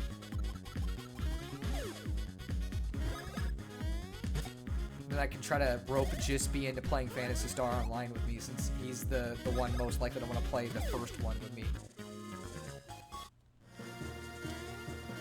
Just, oh, come on. I jumped on him. Might as well get rid of him, because I don't know if he'll attack first. Boom. I almost pressed the B button accidentally, and that would have been unfortunate. With me, it's just, I'm not sure how much I trust that explanation or any explanation that says your feelings are all down to chemicals. Like, you apparently fall in love with girls because girls release something called pheromones, but it doesn't make sense. What about long-distance crushes or crushes on fictional characters? Yeah, that one I don't buy at all. Like, I wouldn't be surprised if there is some chemical aspects to it, very akin to, like, how animals have stuff, but there's no way it has that prominent of an effect. At most, it would be, like, a light improving of it, and at the same time, it's not like, oh, it's gonna affect, like, love. It's gonna affect a different feeling you have in that case. And if that's how it works, why does your brain distinguish one girl from any other? Good question. Yeah, again, I don't buy that, like, love is just a construct of chemicals in your head. That's stupid. Like, you can love somebody and not even have a romantic interest in them, you know? Like, I love a lot of people that I don't have a romantic interest in. You know, it's always weird saying that because the word love has, like, a connotation behind it, and everybody gets weird about it. But it's like, yeah, I would say I love my friends. Like, I care a lot about every one of my friends. That includes you guys in the chat. It's like, yeah, I just care about people at the end of the day, you know? Doesn't matter, and it's like, that feeling's not a chemical thing. I just like those people. I feel connected with those people. That's it. Doesn't need to be anything else. But the people who will say, oh, everything's just a chemical in your brain, they're usually like people that'll be on Reddit. They want to be the smartest guy in the room. You know, they know everything, and so, you know, they're above it all because they know that, oh, well, what you're interested in, that you play video games, oh, that's just dopamine hits. That's all you like about it. And it's like, no, there's a lot of stuff that you can like about it. It's not just dopamine hits. You know, it's like, yeah, I love how the combat feels in this game. I love the visuals. I love the music. You know, I think the story's really fun. Like, it's not just dopamine hit after dopamine hit, and that's the only reason why I like it. That'd be stupid. Oh, sorry, Luigi. Well, you know what? You gotta be staying hydrated. Then let's bust out the oversized GameCube controller with keyboards built in. That would be hilarious. I would actually be down. I unironically want that more than the RE4 chainsaw controller. Honestly, I'd be down for it, but, like, I do wonder about the practical uses of that controller in specific. Still, honestly, like, I'd probably play it with that. That just seems hilarious. And, like, I have a similar issue with dopamine. Like I said before, for me it feels more like, it works like, well, I do more positive things. I get more inspired and creative, then I use some of that. Well, and I get duller. And, like, yeah, liking a video game or enjoying reading a dramatic book, that being just, this makes you release a chemical that makes you react X way, just doesn't make sense. Yeah, again, people like to simplify. It's funny, in an effort to make themselves seem smarter, they ironically simplify a lot of things down to like a level that is way more basic. It's like, yeah, no, there's a lot that goes into any individual experience. Yes, you do have dopamine receptors, but they're built for a lot of different things, and they're more just a reward mechanism your body gives you as like a bonus. Like, you can feel excited or happy about something without the dopamine receptors even being involved, but they tend to make a little bonus. It's kind of an extra. The only issue that can come in is there are certain processes that you can do that give you a lot of dopamine very quickly. It's on purpose. Namely, the doing stuff to to various body parts to make yourself feel good.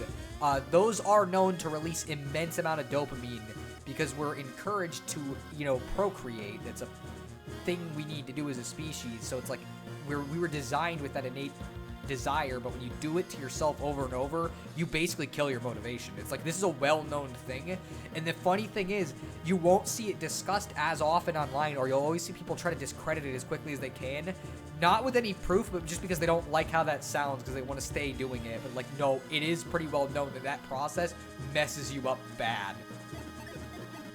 Travelers, I am Huhuros, the ancient weapon of the Huhu civilization. Beyond this point, the path grows ever crueler. You must prove yourselves up to the challenge. Yeah, you try this challenge? Sure. You must start now, and you must catch 10 Huhu spirits within 30 seconds. Do not fall off the ledges, or you will immediately fail. Okay, let's get that. Oh, okay. We're gonna miss at least one. We might not get 10. It depends on how things go, because I didn't mean to miss the first one.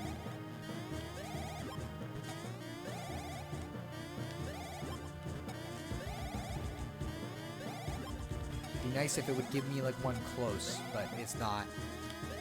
Okay, you have cleared the challenge. Now for your next challenge. You must defeat me.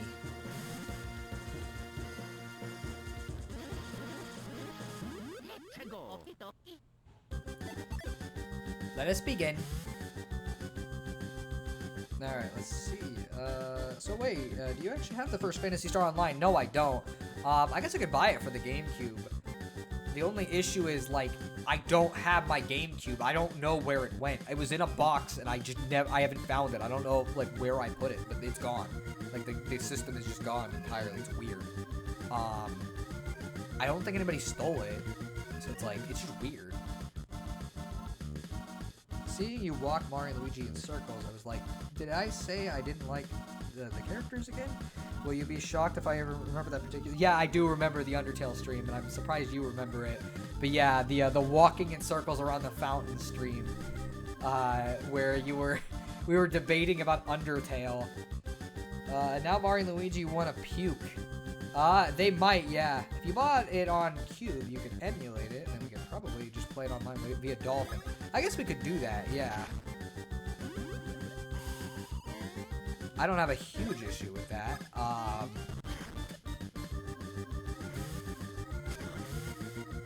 Oh man, what is that? You can't do anything about it? Well, guess what? We're gonna slam you.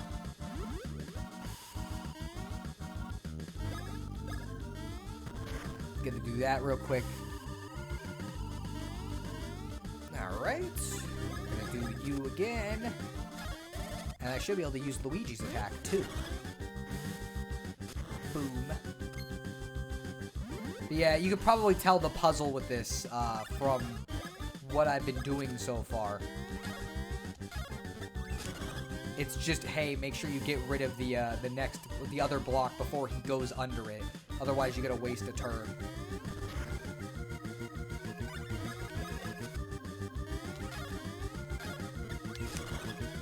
Boom, and he's dead. This is kind of the problem when you use a lot of special attacks in this game. You kind of run through the bosses pretty quick. But to be fair, it's not like we were getting hit or anything. All right, we'll go for Stash again because why not? Well, maybe that's why not. You have passed this test too. Now you must face the test of reaching the summit. Alright, well, thank you. Come on and slam, then welcome to the jam. Honestly, I think it's funny to say this, but like, I was never like super crazy about Space Jam compared to most people. Like, the movie was goofy and funny, but like, I don't know, it never really like seemed to hit me the way it hit other people, and I'm not sure why that is.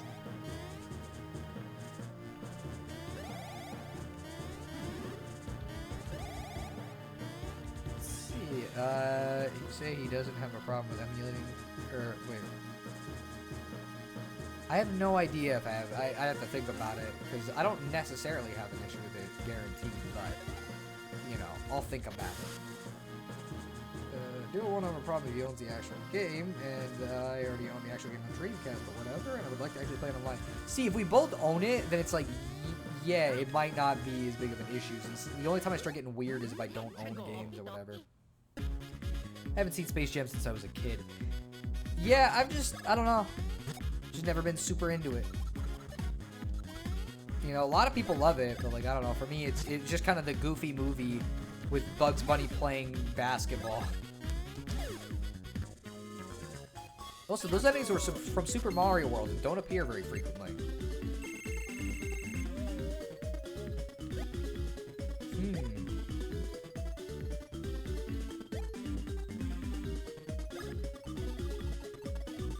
I feel like letting this go doesn't end up making any difference. It still doesn't give me, it's still just giving me one every time, so I guess that's just how it goes. Maybe I'll just have to accept that it's just gonna always be ones, and it'll just be a slightly harder playthrough, I guess. You know what? I'm gonna regret not just immediately going for these guys, because now it's basically impossible to dodge them. If they're too tall, you can't do anything about it.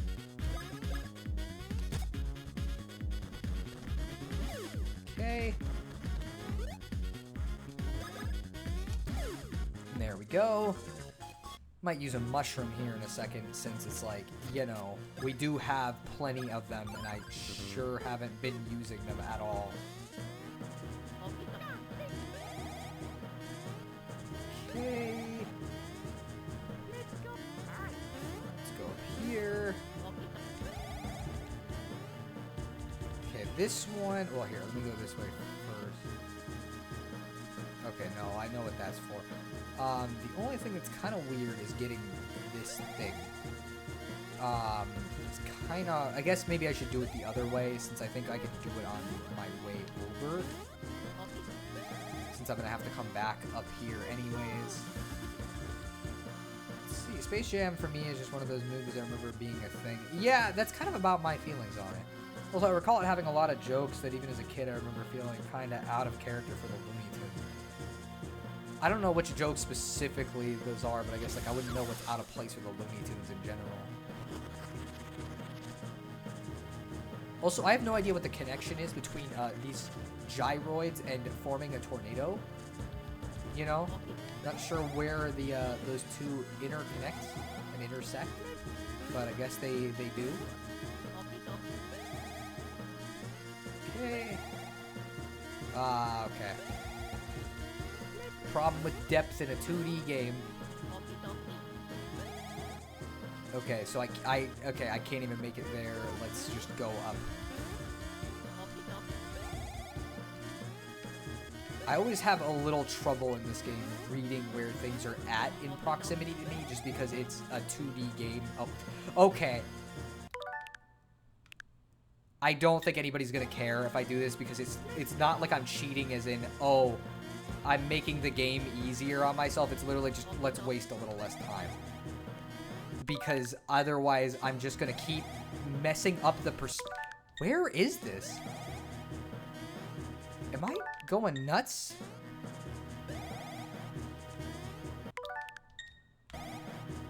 I can't get in here. Maybe it's not like... What I'm worried about is it might not be, like, real, you know what I mean? I think it... Here, give me a sec. I'm gonna go see if maybe it's a glitch.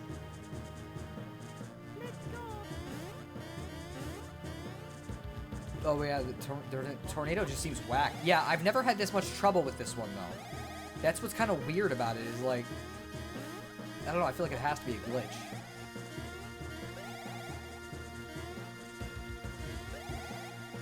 Maybe it's not. What is going on? I can get up here. Maybe it's because I was on like a slightly different level or something. I don't know. It was weird. Whatever. We got it dealt with, I guess. It's very strange, but it was dealt with. Supposed to come at it from higher up? I don't know. Again, it's hard to tell. Like, maybe I was doing it at the wrong angle, but I couldn't see that it was the wrong angle. So it's like, well, really only means so much. All right, let's get them a little bit lower. At least up the chances of me not getting hit, or lower the chances of me getting hit by these things. Okay, and then we go for Luigi. Boom, there we go. I think there should be another guy right here. Yep. Played this game a couple times. But yeah, I've never had that kind of trouble with that one. Maybe it's because I always went for that other one first.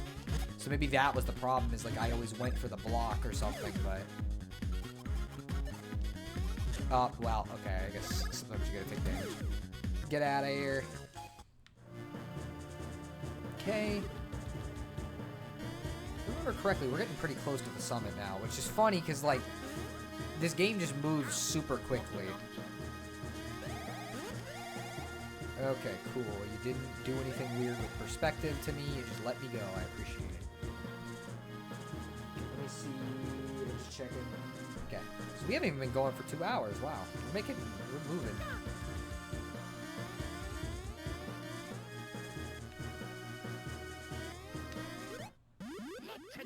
Alright, there we go. But yeah, I'm trying to decide if I want to keep playing... Okay. I'm trying to decide if I want to keep playing this, or if I'm going to want to, like, do something else after, you know, like, after we finish this section, you know, kind of goof around with a different thing for a little bit, since sometimes that's kind of fun, too. But I haven't quite decided yet. Man, okay, I don't know why I'm dodging so early. Just hit them like a regular person. It's not that hard. It's not like it matters. I'm not exactly worried about, like, the damage I'm getting, considering, but...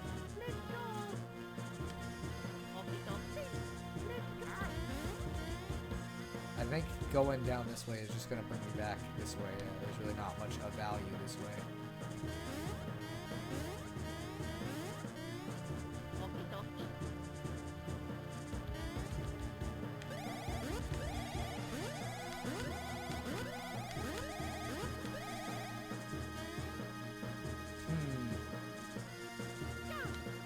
I guess we'll take it. I'm not sure that was worth the effort, actually. Because it was just a mushroom. I was hoping it'd be like a super mushroom. But whatever. Yeah, whatever. Might as well just go this way anyways. It's not going to make any difference in terms of speed.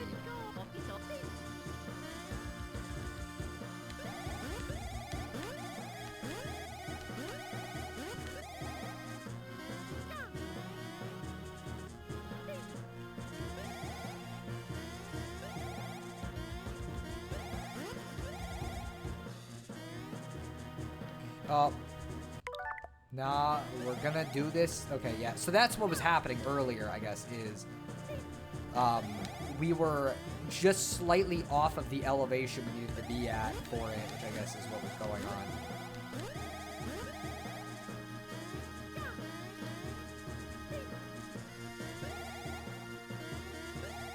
Okay. Might as well do this because I want these. Okay, and I think this is the summit. Yeah, it looks like you can easily get back up. Yeah, well, that's why I wasn't that worried about it. Yep, this is the summit.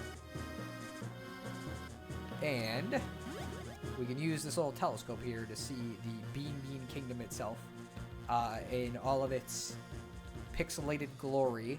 I'm wondering if this was regular artwork that they just, like, downscaled? Because I feel like it wouldn't be, because it wouldn't look this clean if they did that. So I feel like this had to have been made like as an actual piece of pixel art, which is kind of interesting.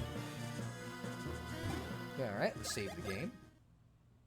Probably the most rapid turnaround I had on this week is for a day. I was really hyped to get back on Metal Gear. Then almost immediately my brain was like, no. Yeah, that happens to me sometimes too. I get kind of weird about things. Now, what this kingdom really needs is a mean bean machine. Oh, don't worry, they do have a mean bean machine. You're just not going to see it yet. Fools!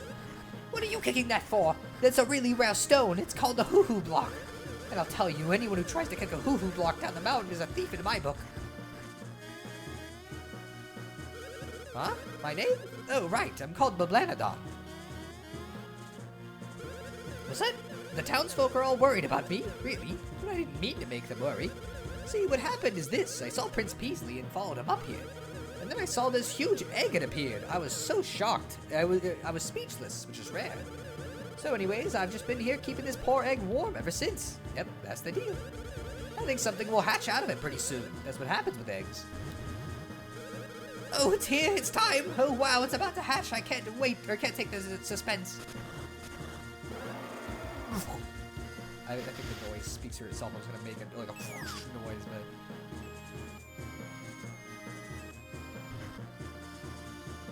but... Ah, well, that's a shock. Talk about one crazy egg. Just freaking... 360 nose scopes out of here. You see Peach's castle in the distance.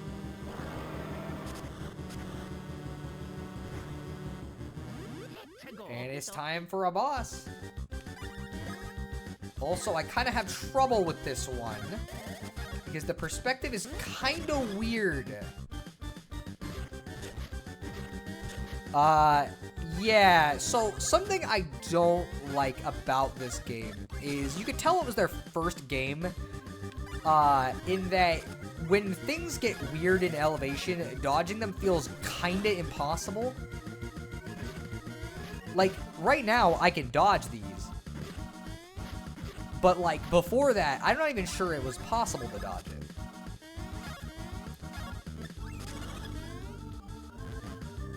And now he's gonna throw this out. So we need to get on that as quickly as we can. Actually, I think it doesn't matter. I just need to... Because he's gonna use this to... See, so you can... But it's hard. Okay. Let's get that, so that way he can't jump on that anymore. Oh, he's getting bigger.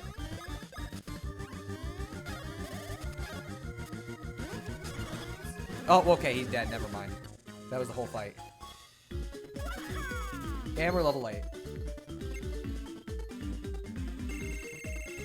Will I finally get more than 1 point? Tune in next week to find out. Wow, 2. That's crazy. Even though this goes up to 4, so like that's the best I've been able to get for some reason, which is really funny.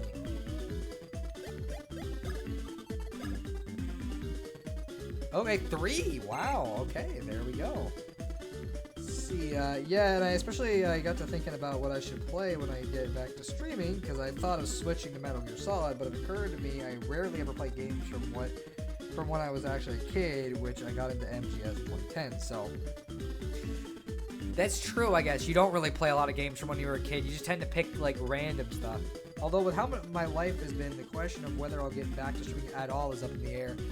Yeah, honest... Well, here, I'll talk about it in a second.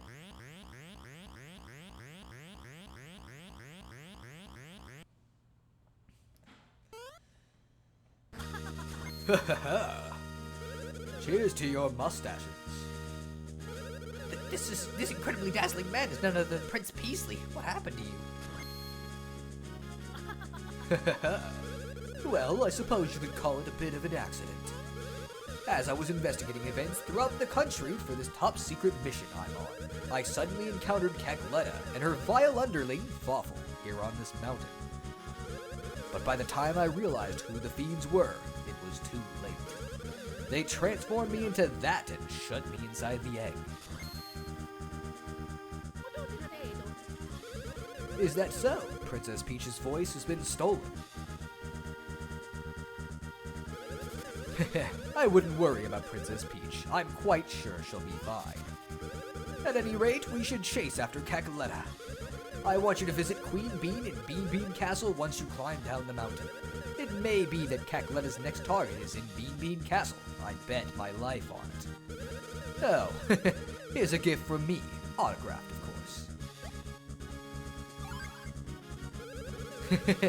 Yes, I think that rose matches your green perfectly. If you show that rose at Bean Bean Castle, they'll permit you to enter. And with that, I must get back to my mission. May we meet again.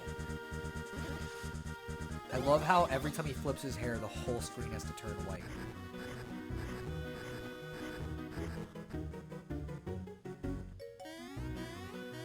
Oh, you're not gonna talk to us? I'll take you up to the summit. No, I don't need to go to the summit. I'm alright. A meteorite fell down from above the waterfall onto the Hammerhead Bros' house. Okay, well, I guess we know where we're going. But yeah, so, like, the streaming thing is interesting because, like, I like streaming, but I noticed there's more weeks recently where I haven't really felt like streaming. Like, even today, I was kind of finicky about it. I wasn't really feeling it that much unless I was just going to play something that was going to be kind of like, whatever, I'm feeling in the mood for it, you know? Or did you two arrive at exactly the right time? Just now a hoo-hoo block fell down from the waterfall. Check it out. We'll use this to make the ultimate hammer.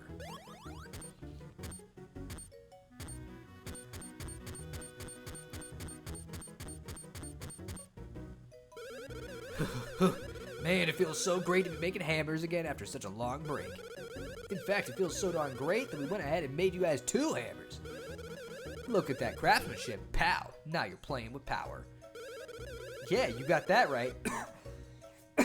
These gravelly voices. Well, these bad boys are now all yours. Now we have hammers. You can use solo hammer action. I guess we ought to teach you guys how to properly use hammers, huh? Yes, you press the R button to change to hammers. It's not too different from switching the other thing. Instead of pressing the L button, you press the R button, and it's like, hey, wow, boom, you can use a hammer. And we got a nut. It's very important. Yeah, so I don't know. Streaming's kind of weird. It's one of those things, like, it is fun, but sometimes, I don't know, like, I'm not feeling the vibe as much as I want to, and that's always a little unfortunate when that's the case, but I think that's just how it is, like, you know, you can't always have the same level of energy for something all the time.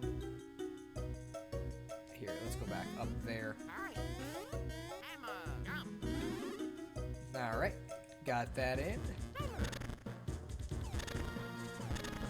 To the next save point, and then I'm gonna, well, first I'm gonna see what time it is for me, and then I'm gonna decide what to do.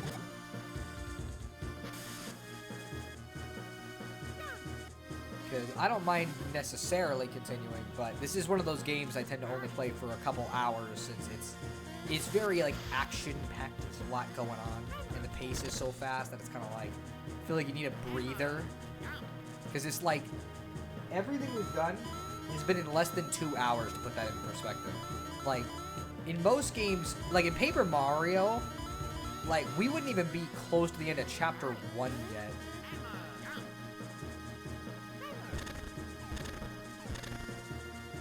Let me go down here first before we go to that save block, because I will potentially forget to grab these.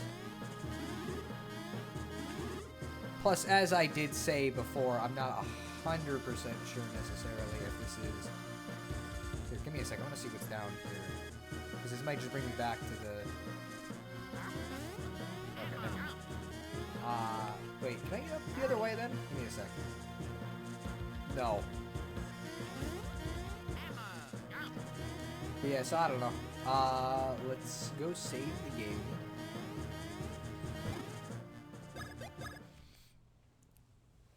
Alright. So, the question is, do we want to just continue playing this for another, like, 45 minutes, or do we want to, like, chill and mess around with something for, like, 45 minutes? That's kind of the question I'm having. Because I don't have a problem doing that, but, you know. Spin around in circles since you can spin them around really fast, which looks funny. Here, what I'll do for right now, first let's see who's online because I didn't see what they were doing. Oh, it's still just him. King of Fighters 95, huh? N64 online, okay. Minecraft, okay. There's some real games in here, and then there's some just stuff that I'm pretty sure you made.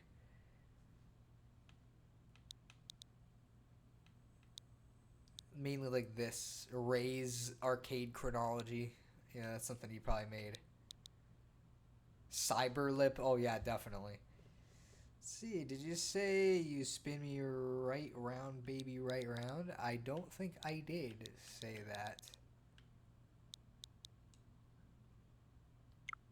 But I did have them spin around. But yeah, I don't know. I think it's funny seeing all of the random offline people, and it's like, what are they doing? They just don't play the Switch at all, I guess. My friend MJ, it's like, why?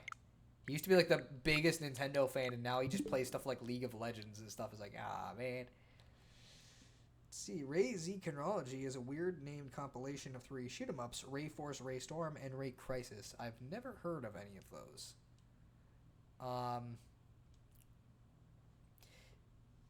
You know what I guess we could do? I was in the middle of a side quest in Bug Fables. Do you mind if I just finish that while I'm here, since I didn't finish it while we're just sitting here? Since I think I'm all right. Let me go here. Sorry, let me. Oh, yeah. Let me do this real quick. Okay, and then go to game selection just because I like doing that. Might need to show them on stream at some point. Not sure how though, as they actually don't emulate well in MAME. Oh, okay. Go ahead and bug the Fable. Alright. Well, I guess you'll get to see Bug Fables for like a little bit while I finish this side quest I was in the middle of. And then, I don't know, we might just chill. I don't really mind doing that, because around like 4 something is when I gotta get off, because I gotta cook some food.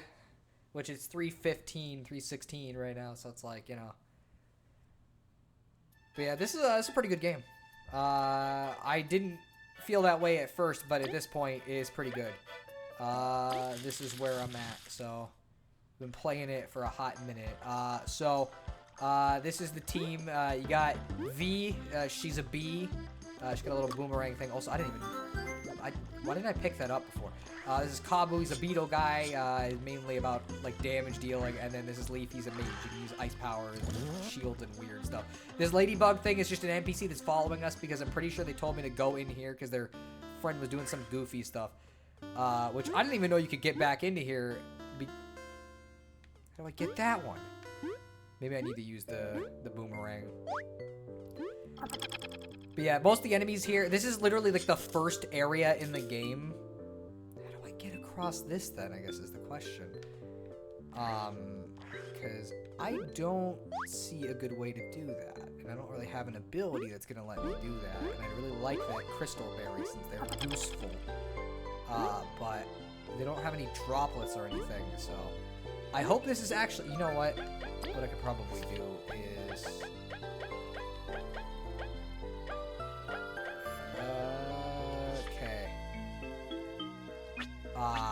shoot, yeah, okay. So I better hope this is where he is, and that I'm not just, like, imagining that's what they said.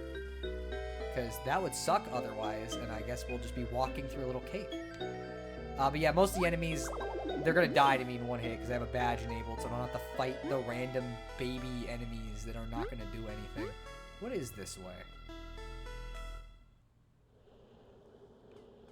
Oh. I never found this, because this door opened up after.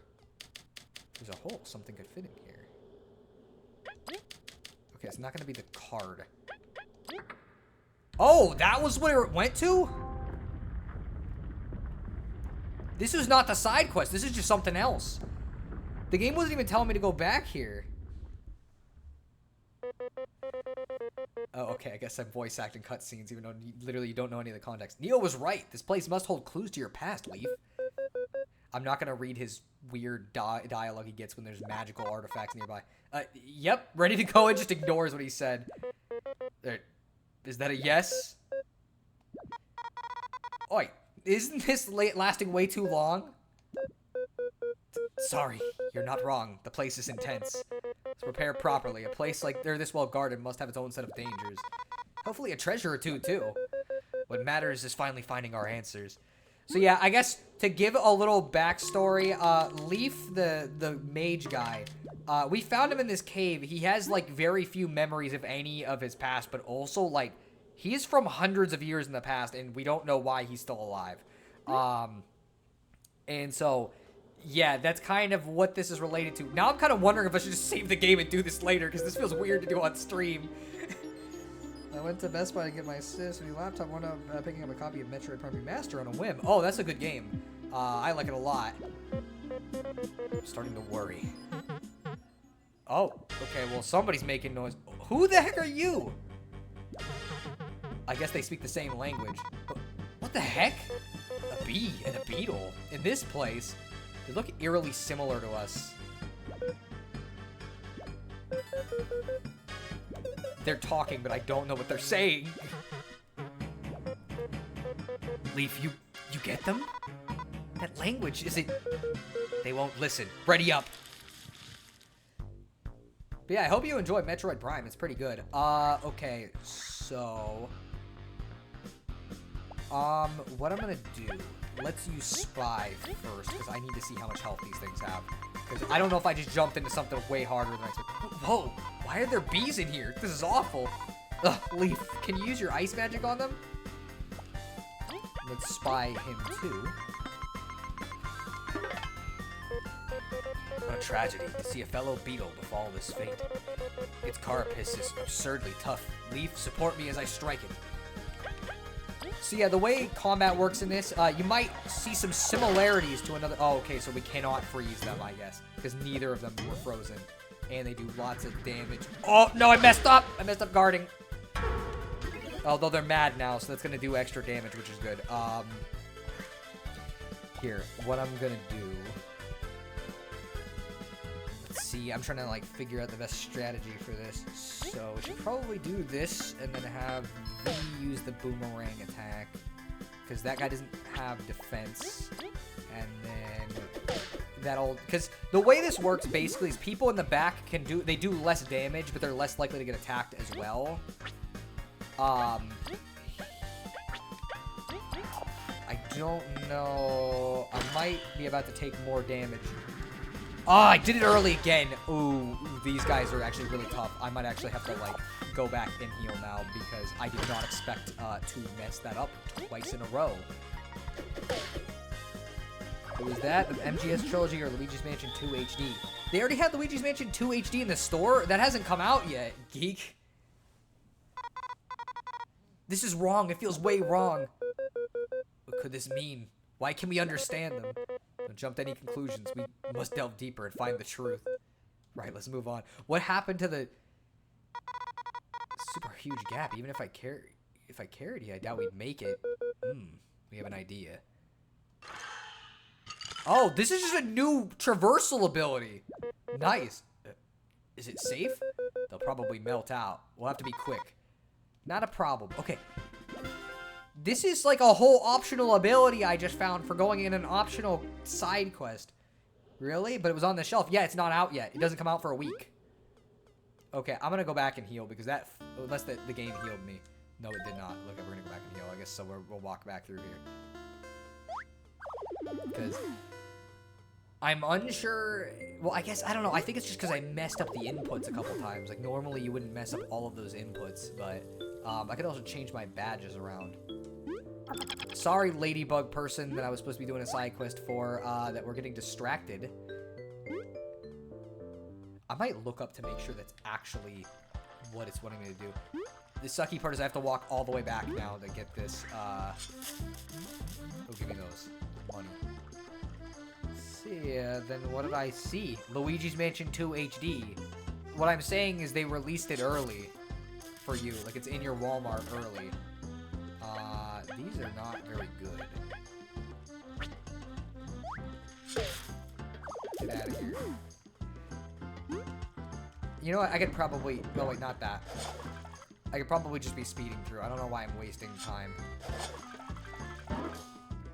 Okay. Let's dig under this. Because I know there's a free heal.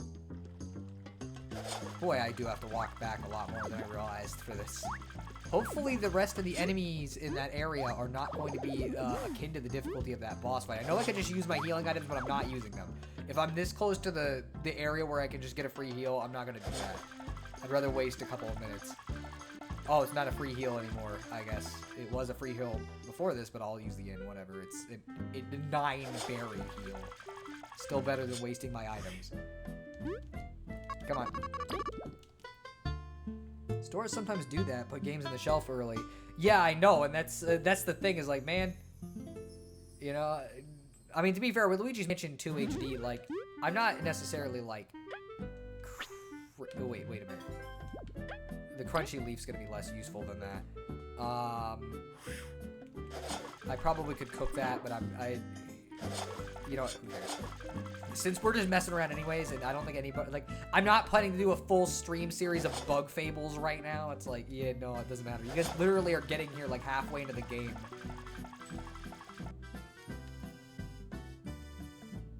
Dang it, I should have gotten it. I mean, Metroid Prime is still pretty good, and Luigi's Mansion 2 HD, it's coming out in a week. It's not like it's that big of a deal.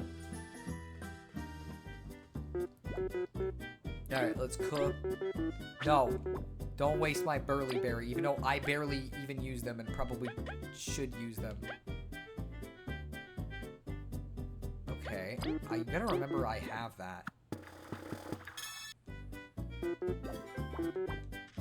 Anyways, yeah, one of the things I was an issue with this game, and it's the reason why it took me so long to actually sit down and play it, is because I'm just gonna be real, I don't like bugs. Like, I know it's stupid, it's such like a nothing thing to complain about, but I don't like bugs. And so it's like, it took me a while to be willing to play this, and then last time I tried playing it, I think the issue I was having is that instead of just viewing it as its own game, I kept trying to compare it to Paper Mario, which I don't think is really fair, especially when on this playthrough, I've begun to realize there's a lot of stuff that this game does better than Paper Mario in actuality. That's a lot more berries. I'm gonna pick that up.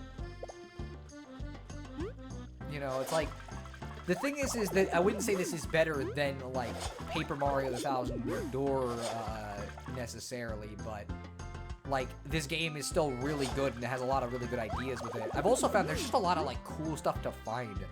Like, I've come across just, like, multiple super bosses as I've explored. I was able to beat one of them way earlier than I was supposed to be able to as well. Mainly just due to, like, really cheesy strategies, but hey, what works, works, I guess. I chose Prime because I wanted to grab something different from what I usually get. I mean, that's fair. Again, Prime's really good. Like, I would very highly recommend it. The only thing I'm going to say is the game, it's an exploration game. You're going to get lost. So just expect that. Like, some people get kind of mad when they play a Metroidvania game and then they can't figure out exactly where to go right away. And Metroid Prime, because the game is, you know, supposed to be designed to, like, explore and look for things and figure out puzzles and stuff, people will get mad at the game because it's not just telling them directly where to go. You have to kind of figure it out. I wonder, okay, here, let me go see. Well, no, because I'm not going to be able to go back up here. So this is Paper Hollow Knight. Kinda, yeah. I guess that's a comparison you could make. Although, Hollow Knight never appealed to me very much visually. I vastly prefer this stylistically. Maybe it's partial because it looks like Paper Mario to me. So I guess there's like that inherent thing there. I also don't... Okay, it told me how to do it and I didn't actually read the... Here, I'll figure it out. Oh, okay. Let's see. How do you do that? Okay, I got it. I figured it out. It's not a very exciting traversal ability, though, I gotta be real. Little bit like, yeah, we can cross stuff. Oh, is it hitting something? It might be. Yeah, it's hitting something. That was why it was happening. I'm not risking jumping on that until I know I can make it. Oh! Never mind, we're doing it again. Thank you. I think it's funny how I just so happen to start playing this game on stream at, like, what seems to be one of the most inconvenient parts of the entire game so far. It's like, oh yeah, do this. Also, the net's not real.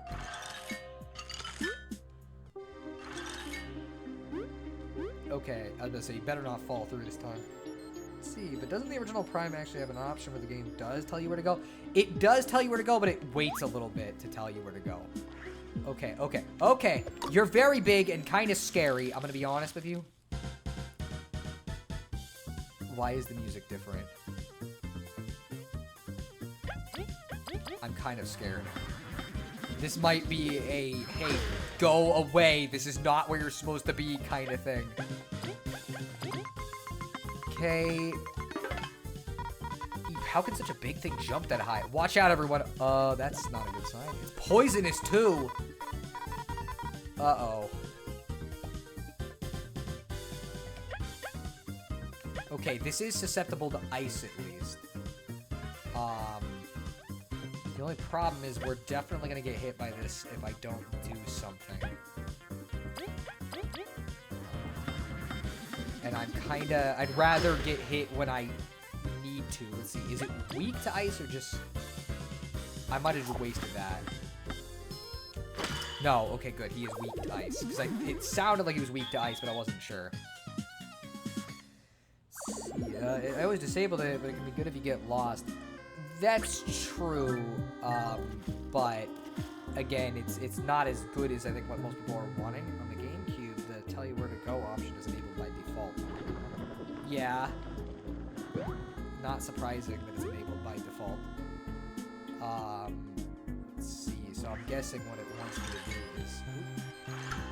Yeah. Love level design that it implores exploration.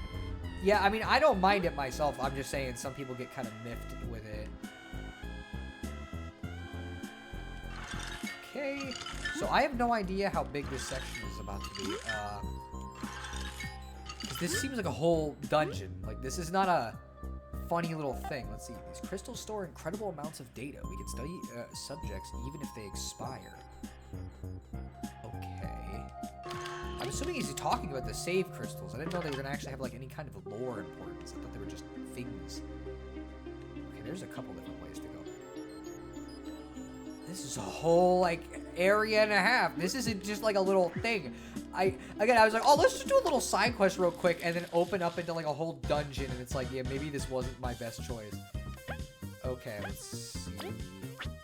Okay, he doesn't have defense, so we'll do this first. We'll switch...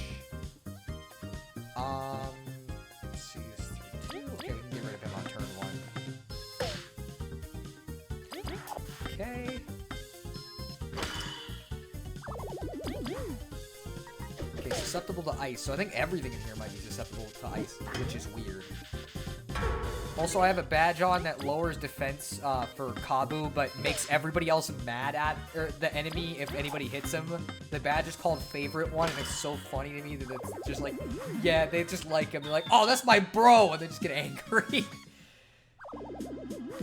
I don't know, it's such a stupid thing, I know, but like to me, it's just like, considering how these characters are, it's like, you know, that just feels like canonical because like, yeah, everybody likes Kabu. Okay. Oh! Well, that was maybe not my smartest choice.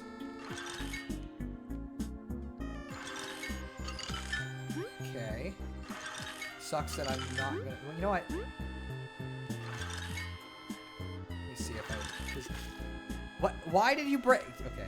I can see this game is deciding to test me while I'm on stream. It always feels like that. Whenever I play games, it's like they gotta test me whenever I'm playing them in front of people, and I don't know why. Let's see. To be honest, I wound up not liking Hollow Knight much either. It's okay, but not great. I mostly just find it a bit dreary. That is kind of the issue, is the atmosphere just doesn't do anything for me.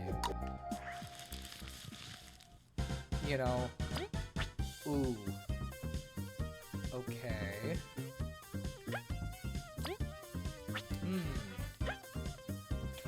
That's a toughie.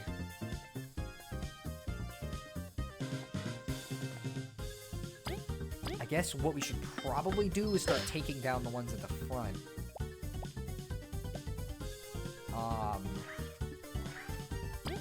And then I'll use the ice power to see if I can freeze any of these guys. I don't know if that's gonna work though. Oh, I should have done it to leaf instead. Or whatever.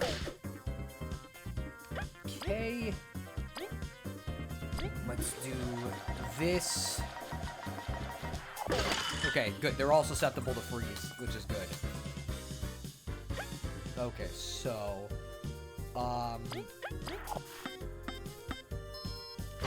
Okay, they're weak to it, in fact, which is really good. Let's start going for this guy. Start dealing... Oh, he's got extra defense, yeah. Oh! I wasn't paying attention to what happened because I was going to read the chat, so I don't actually know what happened. Oh, he's not even that scary. Freaking dumb. I don't know why I was that worried about this. Alright, and I hate that if you die, you have to rush back to where you died in order to get your money back system, which it ripped off from Dark Souls, which taking things from Dark Souls is never a good idea. Yeah, because most of Dark Souls' core design is based around being annoying and not fun, necessarily. So let's pass the turn to Kabu. And we'll get rid of him. Yeah, battle system is very strategic. I like this game a lot. I know I've been saying it a bunch of times, but it's like... It's just funny to me because I really didn't care for it very much the first time I played it. Do I even... There's really no point. I haven't... Because I keep healing. Okay, something like that. Subject ZB43 is displaying disturbing behavior. I'll go check it out personally. What the heck? Again, it's like... This is like a really weird-ass thing going on. And it's like... Wait a minute. How do you get up there? Oh! Okay, well that was an enemy. I've had this happen in RPGs too, where I see a big enemy and assume it's gonna be tough as it looks, and then it isn't. Yeah, it's just weird. It's like, honestly, I'm more scared of the guy behind this guy.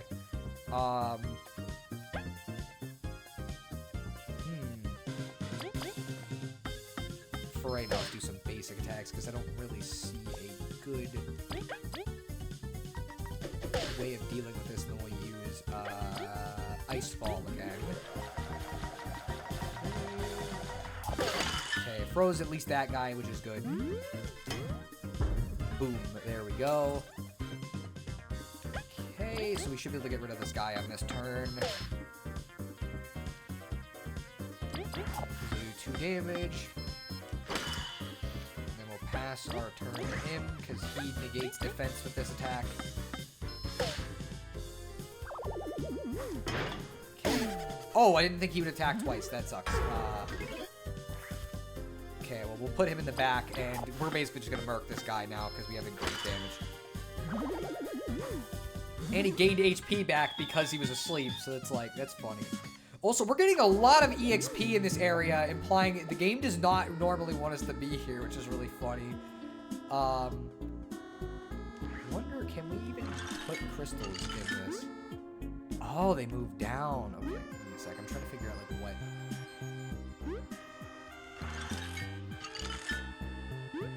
Okay, so I'm assuming what the game's going to want us to do, which is not definitive. Also, I want to know what that crack is about up there.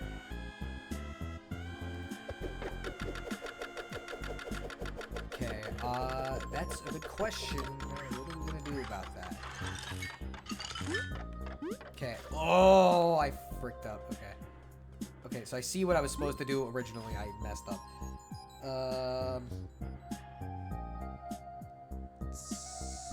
I've had this happen in RPG. You already saw it. You guys just don't get it. Souls-likes have the appeal for a specific niche. Yeah, their specific niche is people who like torture.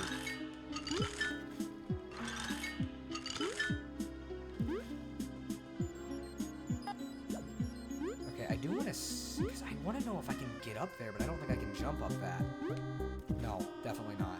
I probably should have just committed. I don't even think you can take damage from this. Let's try. No, definitely not. experiment disturbing behavior. This is buggy Resident Evil now. I guess so. Specific niche, Troy? Yeah, crazy people. Yeah, so I guess me and Jispy are in the same wavelength with this.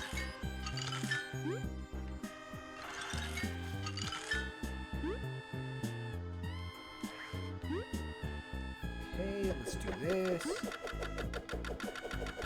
To be honest, I tried to get into Dark Souls because it was supposed to be a spiritual successor to Kingsfield, but that just convinced me the people who said that never played Kingsfield. I just don't care for it much at all because it's not very fun. Can't seem to feel our legs. So I guess we just went into like a human or a bug experiment prison. And again, you're just seeing this with no context, which is so funny to me. It's like, yeah, sorry. No context. Why does he keep... Is it the ice that's making him slip? That might be what's going on. I didn't even think about that, but I guess, yeah, that might make some sense. Okay, well, whatever. We'll do this.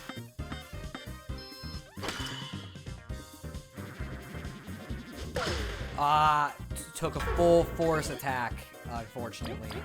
But at least this will get rid of him. And we'll get a heal after this, which will be nice. Nah, I got plenty of context. I used to be in Resident Evil. I guess, but man, this is kind of wacky. Oh, I guess this is what the crack was for.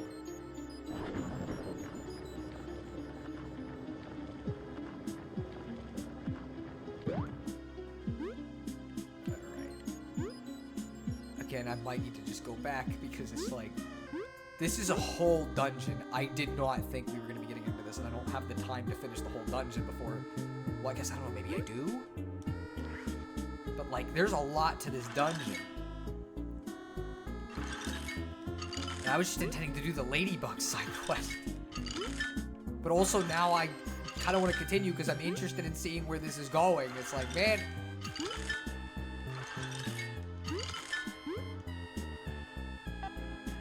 Officers ahead. We're protective equipment at all times.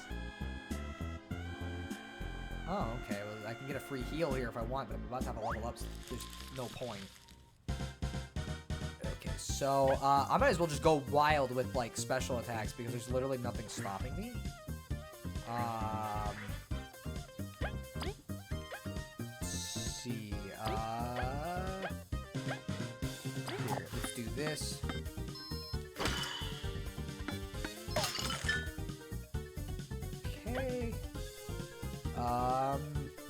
Honestly, we could probably just kill that guy with this. And I'll just do this since I think he might slip. But then, no, okay, he didn't slip. But the powerful one seems to make him slip. We'll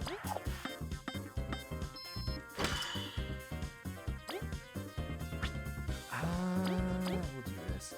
But yeah, so this is basically what I've been playing the last 2 weeks is like this. Pretty much exclusively.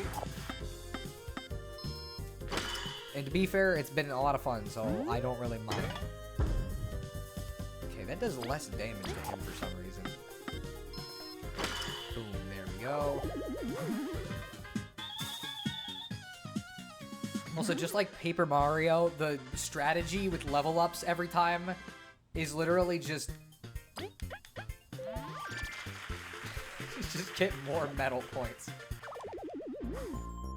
Mainly because there's a lot of really overpowered medals in Power Skill. Okay, I need to remember to use this. I don't think it's really that useful. Horn, that could be kind of useful. Strong start. No, that one I'm alright with. TP Core. That's the one I've been wanting to get, because that seems like it'd be really useful. Stop now, preposterous. We're about to create something of the gods. Oh, yeah, Every time you say something like that, shit gets really bad. You'd think people would learn not to say that. How much does this heal? Why is it giving me all these, like, lame healing items that don't do anything? How do I open this? Oh, something could fit in here. I don't think it's gonna be lab car.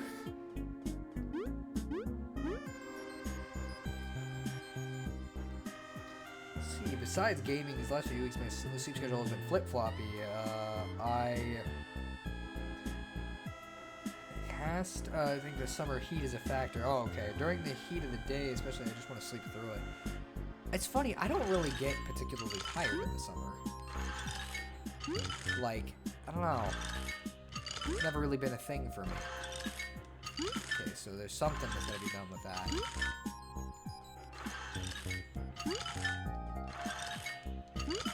But yeah, I don't know. I've really only been, like, in a gaming mood these last couple weeks. And again, it's mainly just because I've been really enjoying this. Because I'm guessing Lab Card will let me into here. Oh yeah, I wound up picking up Watch Dogs 1 and 2 on PS4. Watch Dogs, huh? That's a name I haven't really heard in a while. People don't really talk about Watch Dogs much. I keep forgetting the blue mushrooms are gonna be enemies. I don't know, it's just one of those series that, like, kind of just exists. Most of my knowledge of it is just from, like, the controversy that happened. Here. Oh, wait, no, they both have defense. It's just a waste of a turn, but whatever. Let's try Icefall again, because why not? The game gave us TP, so let's use it.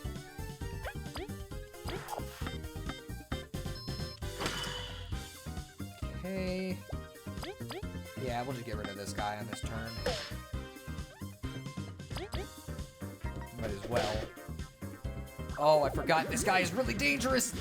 And I didn't block the attack at all either, but whatever. Oh, and we're getting TP back. That's useful. Okay. Alright, let's have him do 2 damage, then I'll use Leaf again.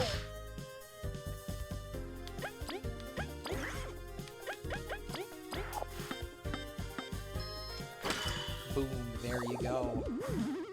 Oh, why, Geek? Watch Dogs isn't really that good. Yeah, Watch Cats is more my thing.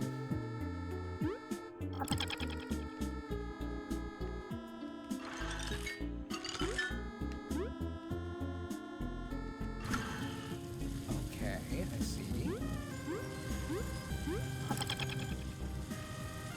Oh wait, let's kind of give it more of a... well, okay, I thought I hit it, but I sure didn't.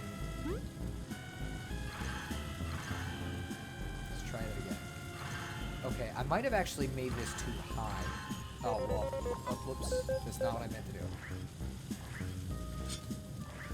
Okay, let's try this again. Okay.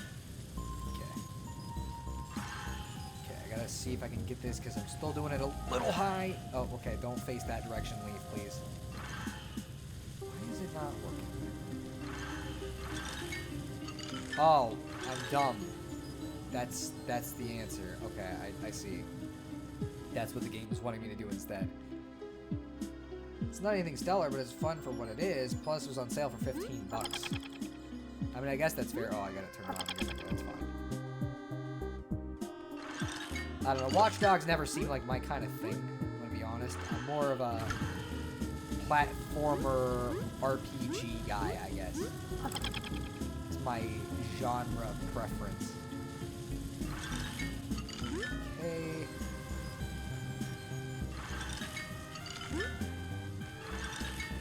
Okay, wait, up. Okay. Then, boom, there we go. Get across the room, and then hopefully don't fall to this one. I'm not sure that was ideal. There we go. Okay. Boom. Oh, okay, I guess he could just walk up on that thing with me. Thank you. Alright. This guy's not actually that bad, but he does do a decent amount of damage. Let's use 5, and then it'll be 3, and then 2. Yeah.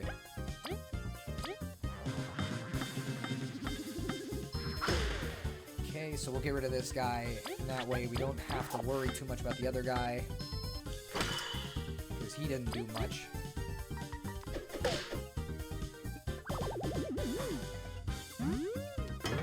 Okay, music in this area reminds me of Yoshi's story for some reason. What a weirdly specific thing to be reminded of. Here, I'm just going to use regular attacks because I don't feel like it's going to benefit me much to be wasting my TV on this guy specifically. Plus, I can refill my TV if I kind of pad for a turn. Okay. Man, having that, whatever, the counter thing might be useful, though. It doesn't really matter, does it, if I do this or not, but whatever, it'll get him down a little faster. Also included all the DLC for both games, which I had never played for either of the games. I mean, honestly, I don't even think you need to justify it. Like, if you like the game, you like the game. Who cares if it's quote-unquote not that good? It's like, that's just people's opinion on it. It doesn't mean that the game's actually bad. Like, to me, it seemed like an objectively fine game. It was just something that disappointed a lot of people because they were expecting a lot more out of it. And to be fair, that's on Ubisoft. They marketed it in such a way that people would have higher expectations, but still, like, that doesn't mean the game's just bad because of that. I wonder if I can get... Okay, well, I should probably do this around. Okay, why do I keep almost making that mistake? Okay, we're going into the fight like this. Oh, okay, she's a zombie. It doesn't matter.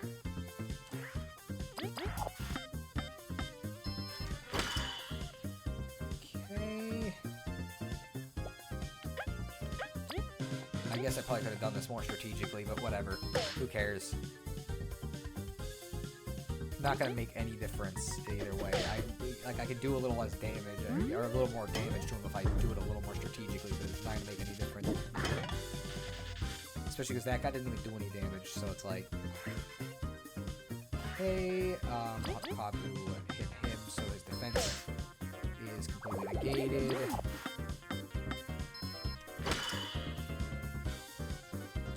And I guess we're gonna be blocking him for one more turn, but what are you gonna do? Ah, 2 damage. I'm not worried about it. I have to feel like I have to justify everything I do, even down to breathing. Why? Who cares? Like, who cares what other people think about stuff? It doesn't matter. Oh, whoops. It's like, if you like something, then just enjoy it. It's not that big of a deal. Okay, well, there went that other berry. Let me see what... Okay, well... There's some kind of puzzle here. Okay, let's get another fight. This guy is really dangerous, so we need to get rid of him. Lickety split. Like, higher priority than anything else on screen.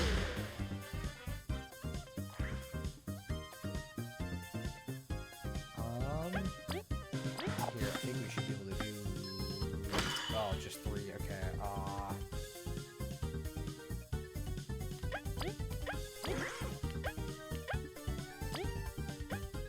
I could use Frigid Coffin to guarantee he'll die, which would be really useful. I think it'll guarantee he'll die at least. We'll find out. Yep, okay.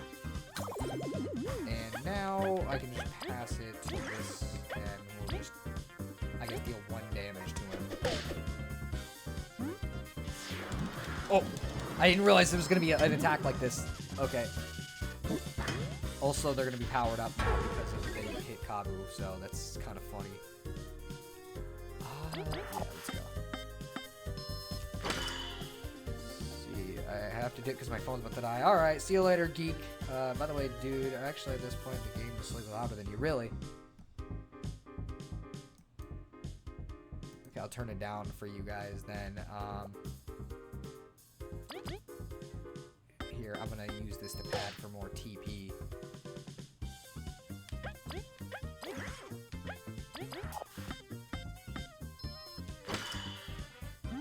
Especially because they're not going to be able to do too much damage. Okay, so I guess by that logic, we'll just waste this on this guy to get rid of him.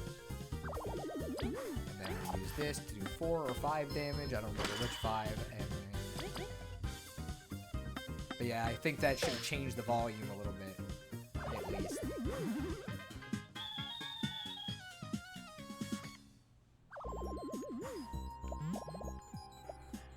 Okay. Is this one of those, like...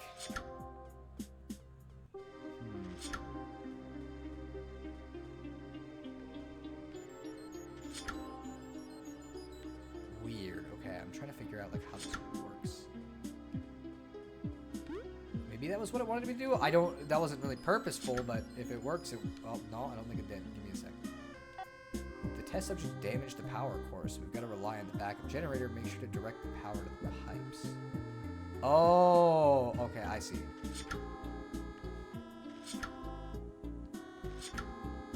Okay, so the puzzle is activate the ones on the pipes, but not the, let me try this.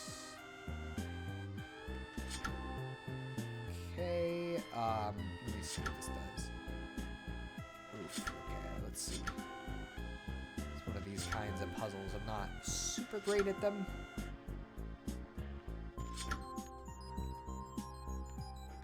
Okay, I think we did it. To be honest, let's see. But to be honest, I agree. I don't like bugs, and I'm not sure why someone would think a game about bugs would be all that interesting. I think it's just kind of like... Wait, maybe I didn't do it right. I thought it was... well, no, we got... Oh, man, okay. Let's see. I gotta get this guy deactivated. Okay, that's not gonna help. What deactivates this one? Maybe the one at the end does? No.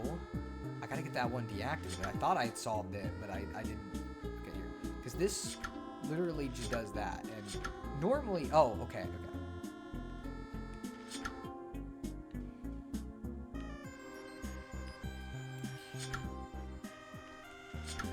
Okay, maybe that was the correct way, hopefully.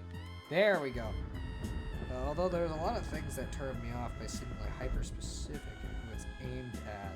I meant to say aimed at, not aimed all. Oh, okay. Like, I recall a long time ago, people tried to get me to read this comic called Furlough. It's called Furlough because it's a furry comic. Yeah, well, in that case, yeah. I understand. Oh, whoa. Through crystals and bioorganisms, we've channeled frost and blight magic. If we could create thunderous spells as well, it would bolster our productivity.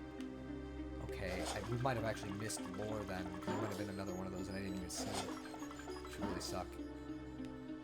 Got a couple gears, which I think I know where those go. But yeah, with this one, I did have to kind of deal with my hang-ups in regards to... Okay, well, that was on me.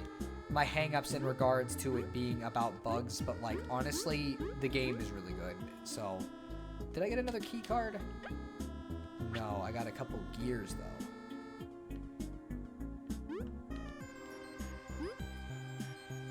Yeah, let me save the game.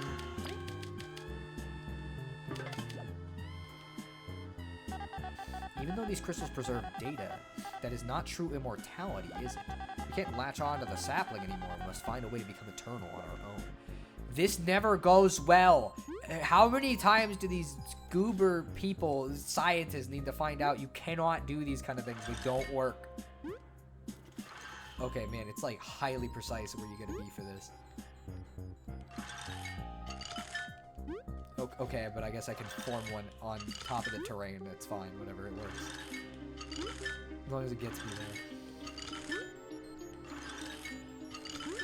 there. Let's see, it's like, I don't mind stories that happen to star animal humanoids like Disney's Robin Hood or something, but when you're literally calling it a furry comic, that kind of worries me. Fair. Yeah. Understandable. How much are you charging? 8? Yeah, sure. Heal me for that. I don't know how you ended up here, but, you know, appreciate it. Okay, so, we might be 3 gears is the thing.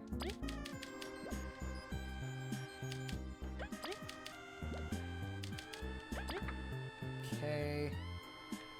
This looks like a big gear spot. Okay, we still need a small gear then to get this to actually work. Okay, did I miss something obvious then? Because maybe there was a key card and I didn't see it.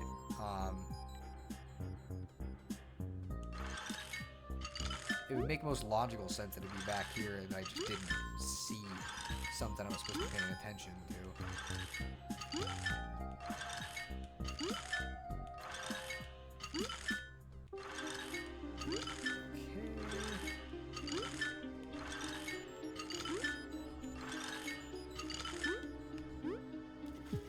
Playing a risky game every time I jump on one of those.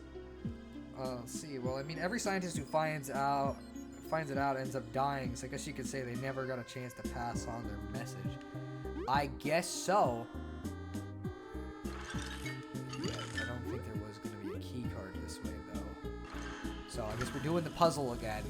And hopefully, thankfully enemies don't respawn, so it's not that big of a deal having to redo a puzzle, but it is a little goofy.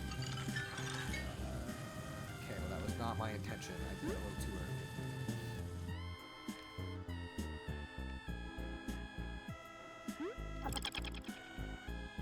No, I still gotta go back over there.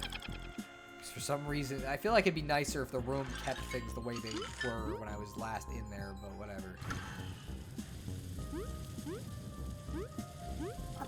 And by that I mean just having the faucets on, not like these, because that would be a problem.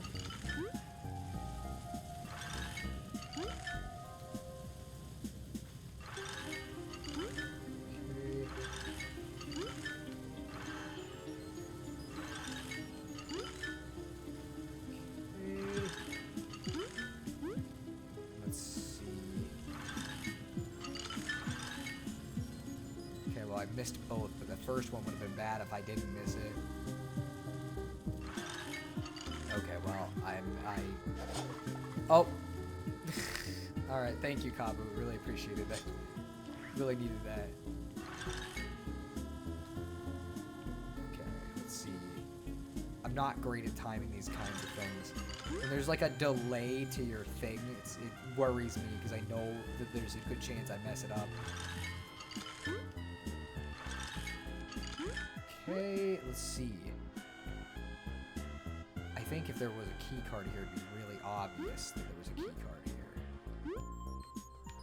Okay, so it's not here. Maybe there's one over to like the right side, because I haven't, maybe there's a door I haven't checked that I didn't notice yet. Because I know it wasn't in the last room. There was literally nothing in there. Like, we can check it anyways, because we're already here, but it's like... Like, literally, this room is just kind of empty, it seems like, of anything important. Oh, wait a minute. Oh, wait, no, okay. I thought it was like, oh, there's something hiding behind that? Anyways. Let us continue, I guess. Okay, so we'll check some of the areas of the room that maybe I didn't check before. Which means I get to use this ice power a whole lot, which is great. But I want a little more of a view of things.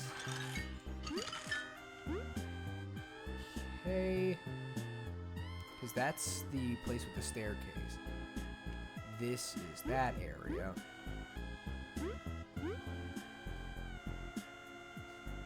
Let's see, did I go? Because... Okay, here, we'll check this room real quick. No, okay, this is what I missed. I'm just dumb.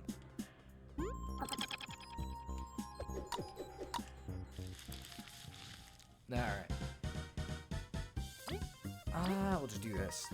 I imagine this is not the most interesting part of the stream, because if you haven't played this game, it's like, it's kind of goofy.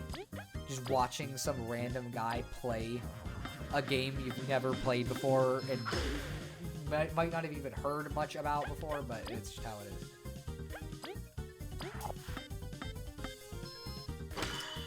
Okay. Might as well just kind of go for the kill.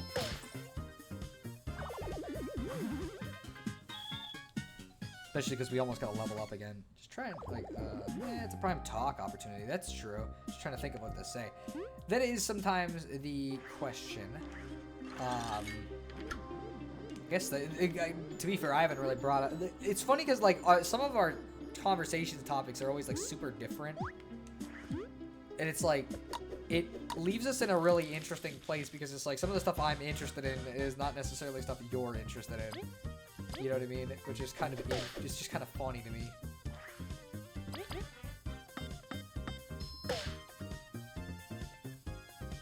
Okay, I'm just gonna have him do this. I know I'm gonna take some damage, but I'd rather use Frigid Coffin here. But yeah, that direct was real good. You know, I'm still pretty happy with a lot of the results of it. Kind of sucks that did damage, but didn't like actually do much. But I guess here, what we'll do is we'll waste a turn.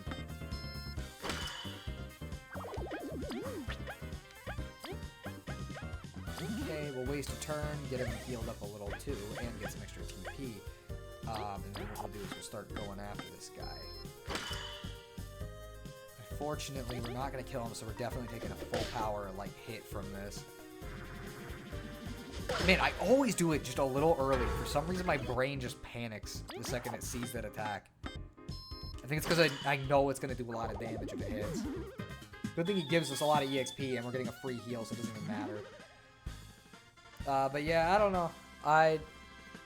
It's just kind of one of those things, because we get to talk a lot, you know, outside of the streams, it does make it so it's like normally in the past, one of the things that was always the case is like, that would be our prime opportunity to talk. And so we always would talk then, but now it's kind of like, we talk together, you know, more frequently. I guess I could put on Spiky Bod. Feeble, huh? This kind of seems useful. And then I guess for the other thing, I can always switch these around later. For the other thing, let's see.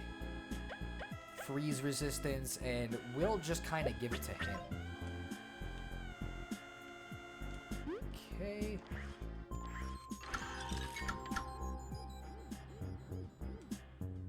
Oh, I thought this would kind of raise that guy, but I think it's probably this that raises that. Oh. Gotta see where that is in proximity to me. I guess it's lower, potentially. Okay. Just reading something while this is going on, and I saw something that always struck me as hypocritical. What is that, just be? I'm wondering if this is gaming discourse or if this is something else. Okay, here. I see what they wanted to do. Ugh. Okay. Oh, okay, yeah, I get it.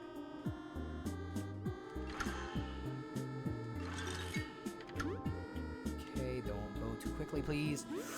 Okay.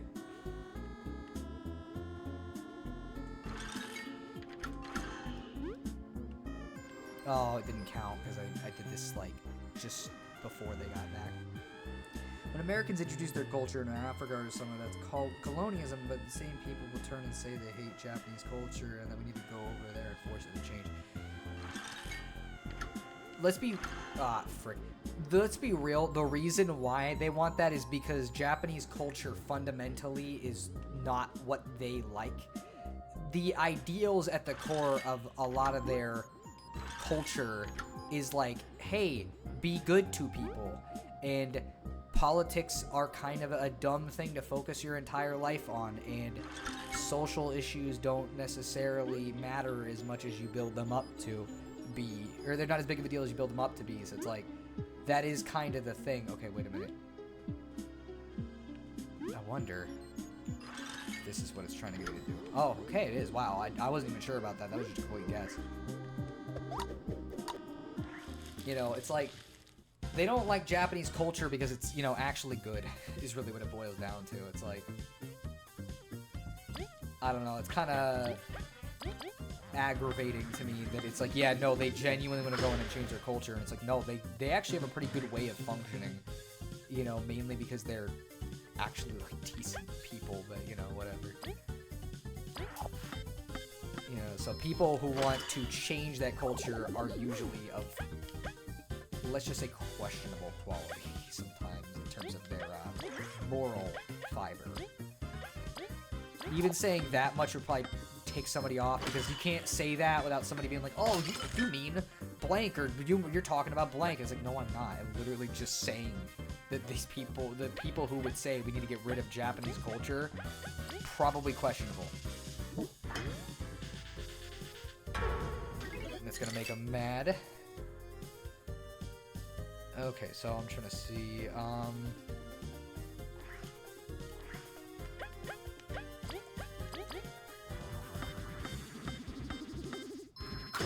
we'll do that. Okay. I'll have Kabu act, and then we'll have V hit the Zombant. All these creatures are zombified. They're essentially being run by fungi, the ones we're fighting, so. Although, to be fair, maybe we are fungi in this universe, too. The thing is, like, in canon, these bugs live way longer than they should, and in fact, it's well known that prior to this, bugs were just regular bugs, so something happened. This is also very clearly Earth in the past, so, like, that's weird. This is my last message. It isn't safe anywhere but here. We were proud and reckless.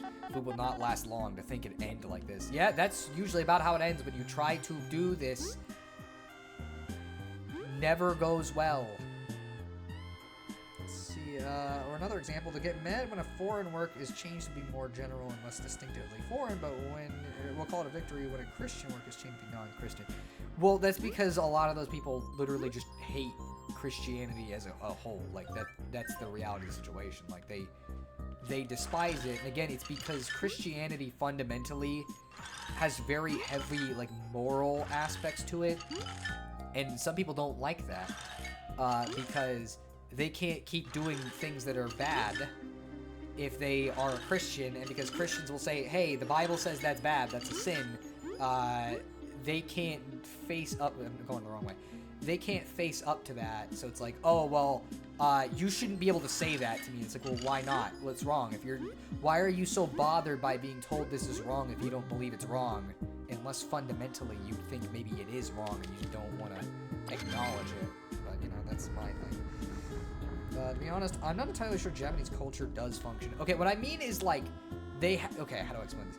The problem with their culture is primarily more focused around the fact that they have a bad work culture. But, like, the actual people are doing, the actual people are good people. Like, that's kind of the thing with it, is they're good people, they're just, you know, put in a rough situation in that regard. Increases the time that leaf can freeze enemies in the overworld.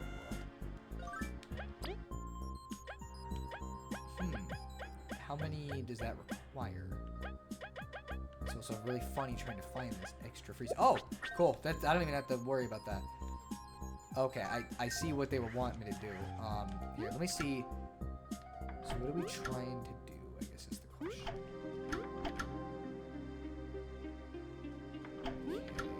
Okay, guessing. Here, sorry. I'm just trying to, like, wrap my head around how this puzzle works. Because obviously I know I can freeze the enemies and turn them into ice. Okay, well, I can try to freeze the enemies, but maybe I gotta get up there first, because there's a button up there.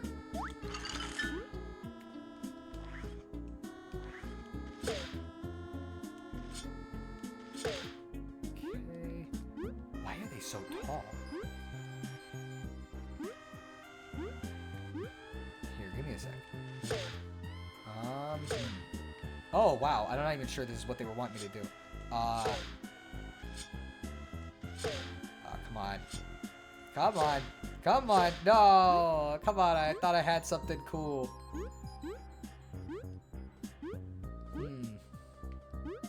Here, give me a sec. Sorry. I'm actually having a little bit of trouble with this puzzle, which is funny, I guess. Because it probably isn't that complicated. It's just how it is sometimes. Oh, okay, he got out. I guess the game did not want him to stay there. Sorry, I was looking away. What's the puzzle? So, like, I'm guessing I gotta get up there. And I guess the goal would probably be to do this, but, like, there's the other thing, the crystal berry that, like, I want to get, obviously. But I think I figured out what it was wanting me to do. I think I was just overthinking this puzzle tremendously. Although I gotta wait for this enemy to respawn. It's one of those cases where it's like, yeah, this isn't nearly as hard as you're making it out to be.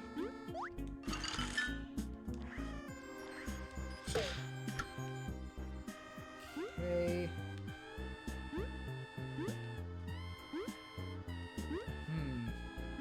I feel like we're gonna have to not have that, though, because I feel like that doesn't really help.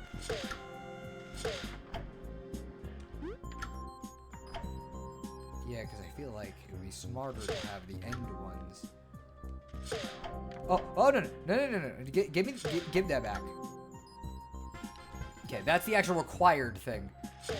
But now I want to see if I can get that crystal berry.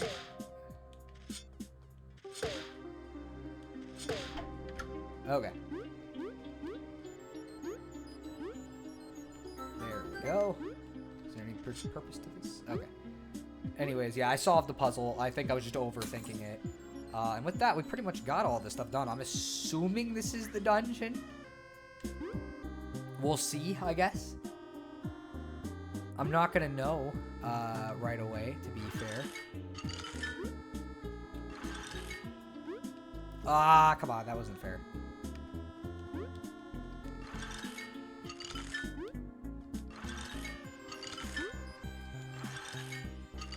I also like how I said, oh, I'll be done in like a couple minutes, and then maybe we'll do something else, and it's like, no, this whole tangent just ended up taking me somewhere else, and now it's just funny how, like, games can just be like this, where it's like, oh yeah, it'll just be a couple minutes, and then you get stuck on a whole tangent. Okay, there's a small here. Wow, those ice platforms are about as reliable as freeze arrows in Majora's Mask. Yeah, kinda.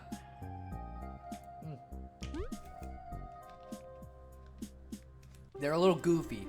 That's for sure. Seems to be broken. We're about to fight, aren't we?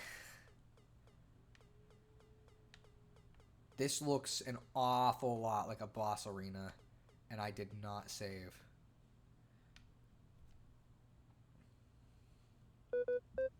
This tank has it triggered any memories? No, we're sorry. After all we did to get here, there's a lot of weird things in this facility. It's worrying, but mostly just raised more questions. You think the last queen built this place in secret? No, that's absolutely impossible. You remember we were scouting Snake Mouth? This is probably what she was investigating. If only we hadn't messed up, we could have reported this cruel facility. It's because this team messed up in the initial thing from 100 years ago. It wasn't your fault. Let's make our way back. There's a lot to think about. Something tells me we're gonna get stopped. From all the fools that happen to fall here, moths seem to have been the best hosts. It seems they have a better body suitable for magic. Maybe we should go out and try to get some more of them. Okay, well, I can kind of guess something's up with that then. They wouldn't just ominously imply that when we have a moth in our party who has magical powers. What is that? Something's coming.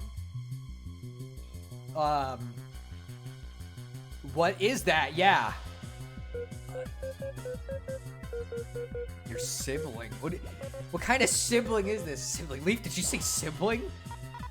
That doesn't make any sense. Be ready your beamerang. We must protect Leaf. It's called a beamerang because he needs a bee. Oh, is he not? Oh, he can't do anything. Okay. Okay, what is this? Oh no. Okay. This is gonna be bad.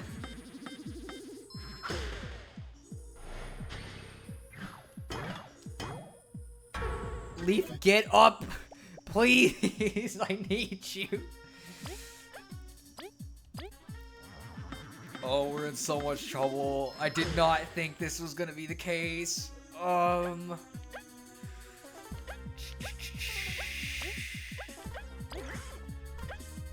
Here, let me see. What items do we have? I need to know, like, how bad this is. Okay. Here, I'm gonna do a regular attack. I'm gonna have him use the, have V use the spicy berry. Okay, what is he about to do? It's charging up. What do you, I can't do anything! Oh, man. Maybe a little goofy. If they were rage inducing, they'd be a little Donald. We're in trouble.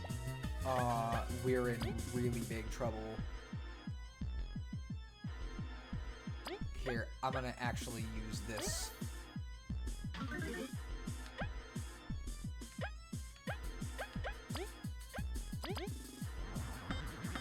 This is kind of worrisome. Oh, okay, good. Thank you, because I was pretty sure she was about to do something like that, and I had no ability to block it. You took your time. I have no siblings, as if I could be related to this beast. Leaf, are you okay? You're... no, clearly not. He's very angry. Okay, give me a sec. Sorry. I'm just trying to, like, because this is a lot more health than I thought it was going to. I gotta be real. Here, I want to try Frigid Cough, and I want to see how much this does. Ooh, that's good. Technically, this is not the smartest strategy, but this is going to do way more damage on this turn than it would have, so... You know what I'm going to do? Taunt. Come at me, bro.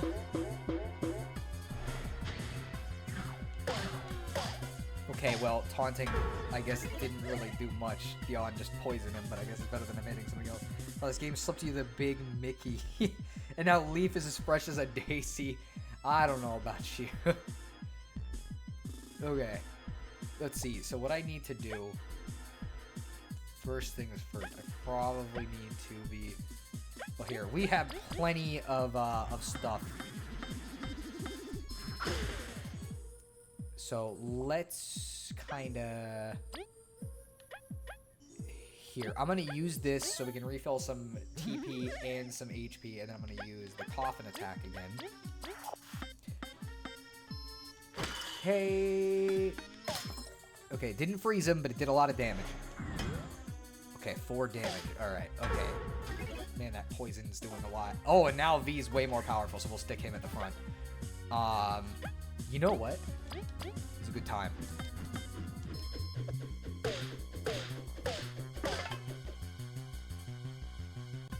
Okay,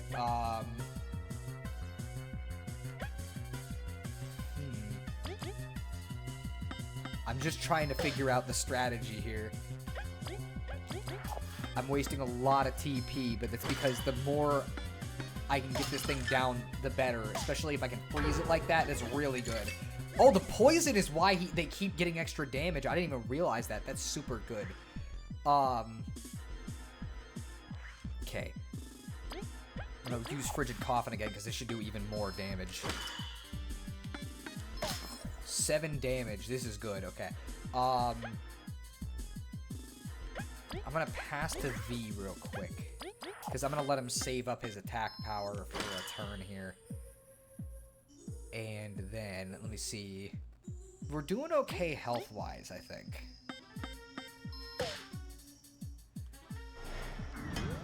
Okay. Okay, better heal. You don't have, very many hit points left. Actually, no, we're doing pretty okay. Knock this thing all the way to Pluto. The biggest problem is Kabu, technically doesn't have a lot of hit points, but, like, it's not that big of a deal. Let's put V in the front.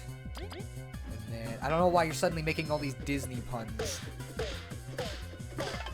Okay, 7 damage.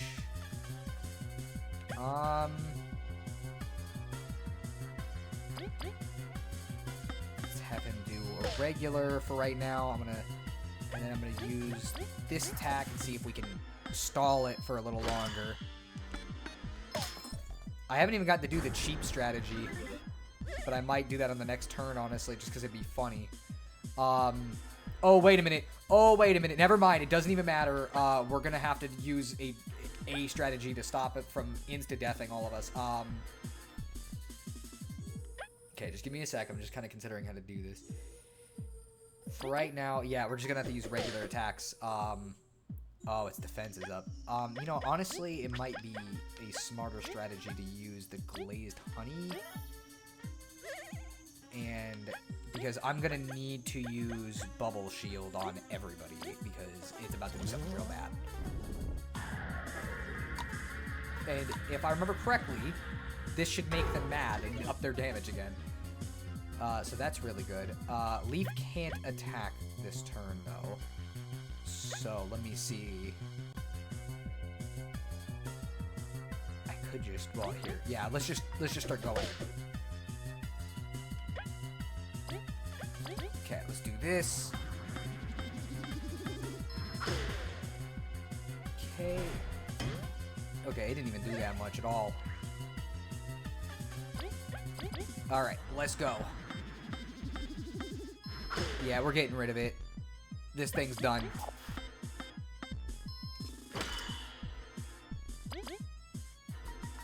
Even if we're only gonna do 1 damage, that's the last damage I needed. So there we go, baby. We beat this freaking boss that I was really scared about for a second there. I am... Hey, calm down. You're acting weird. Did that monster spark your memory? No, but this might. Playing log footage 2048B. It's a failure. Get another one. Disgusting. If it keeps up like this, our research... Throw it out with the others. We should call it a day. A failure. That's right, Playing security footage 3851AZD. Oh, wait a minute. No, that's not what happened at all. Okay, so he really did pass away in Snake Mouth Den. But you're still here with us. It's not me, Leaf. It really is us. Oh, that's why he's been speaking in plural this whole time. I was wondering why he kept saying, like, we and us. It's because he's got 2 things in him. I didn't even think about that. I'm also a Xamath prototype. He was Elzam the first and everyone. Their people Leaf held so dearly. While he was in the spider's cocoon, at some point, I wanted to care for them too, and before I had realized, I started believing I was Leaf too. That's kind of messed up, actually. This is way worse than I even thought. It's not even there's 2 people. This is just like this creature inhabiting his body, but trying to be a person. What the frick? It goes without saying, after everything we've seen, that this facility researched cordyceps. Yeah, I guess that is what that is, but everything we found in here is cruel and heartless.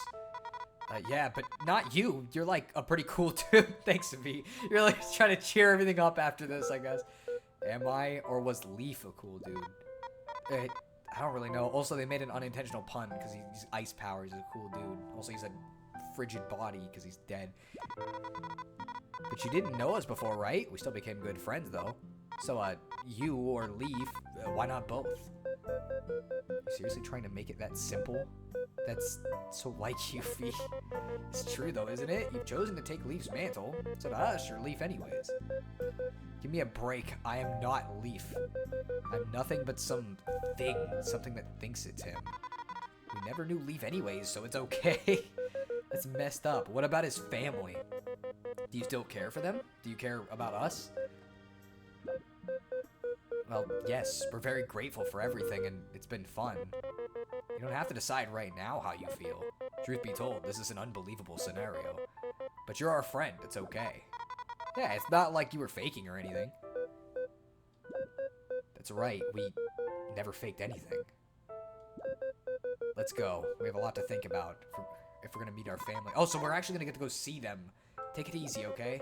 We'll listen to what you decide to do. Thank you. Let's get out of here. Yes. I did not expect to have like a whole significant event take place while I was just sitting on stream. Like, this is like a major plot twist that I did not catch. You really chipped away at it and dealt some damage. You're grounded. So Leaf is Gollum. V for victory. Is Gollum like a...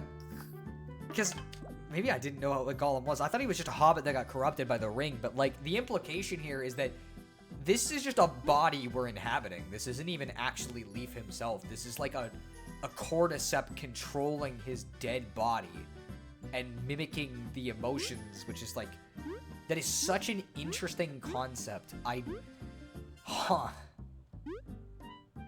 kind of like that. I think it's such an, like, I don't know. I like it when stories do something like this that makes me think like, yeah, what about this? You know what I mean? I'm gonna save again because I'm real weird about saving. Huh. So yeah, you guys should play Bug Fables. It's really good.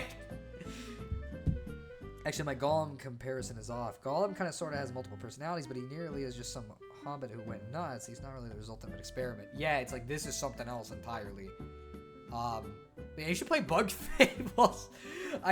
Again, it's like, it's funny because I didn't expect to be recommending this hard, but like the fact that on stream we just had such a major thing happen is like, wow, okay, this is a really good game. You should probably stop here before you end up going further in the story. Yeah, I am. I'm gonna stop off here, because wow, that was.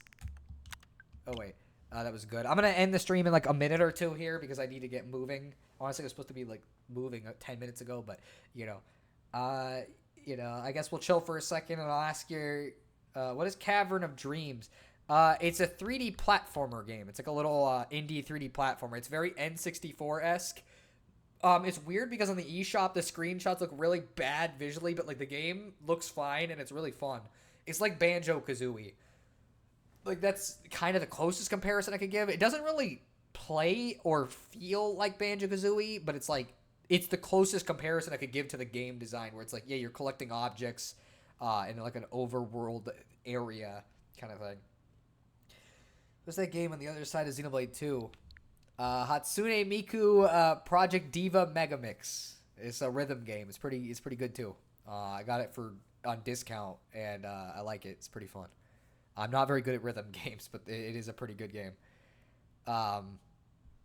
Yeah, I've been trying out some new stuff, if you can't tell, because right now well, at least it seemed like we were in a period where there weren't going to be many Nintendo games, so I was like, oh, I'm going to just play indie stuff and like weird things, which, to be fair, until Zelda, the only thing that's coming out is a remaster of a game I've played a bunch of times, so it's not like it's that crazy, but, you know, it's still, like, it's because of that gap that I started playing Bug Fables, and, like, this game is really good, so. Yeah, as soon as I saw Miku, I knew what it was. Never played them, but Miku herself is pretty well known. I mean, yeah, like, almost everybody knows who Miku is. She's just, like, the character. If only you could stream that, but the copyright claims will be significant. Yeah, that is probably true. I didn't even think about that. I considered streaming it at some point, and then I was like, yeah, now that you mention it, maybe I shouldn't stream that.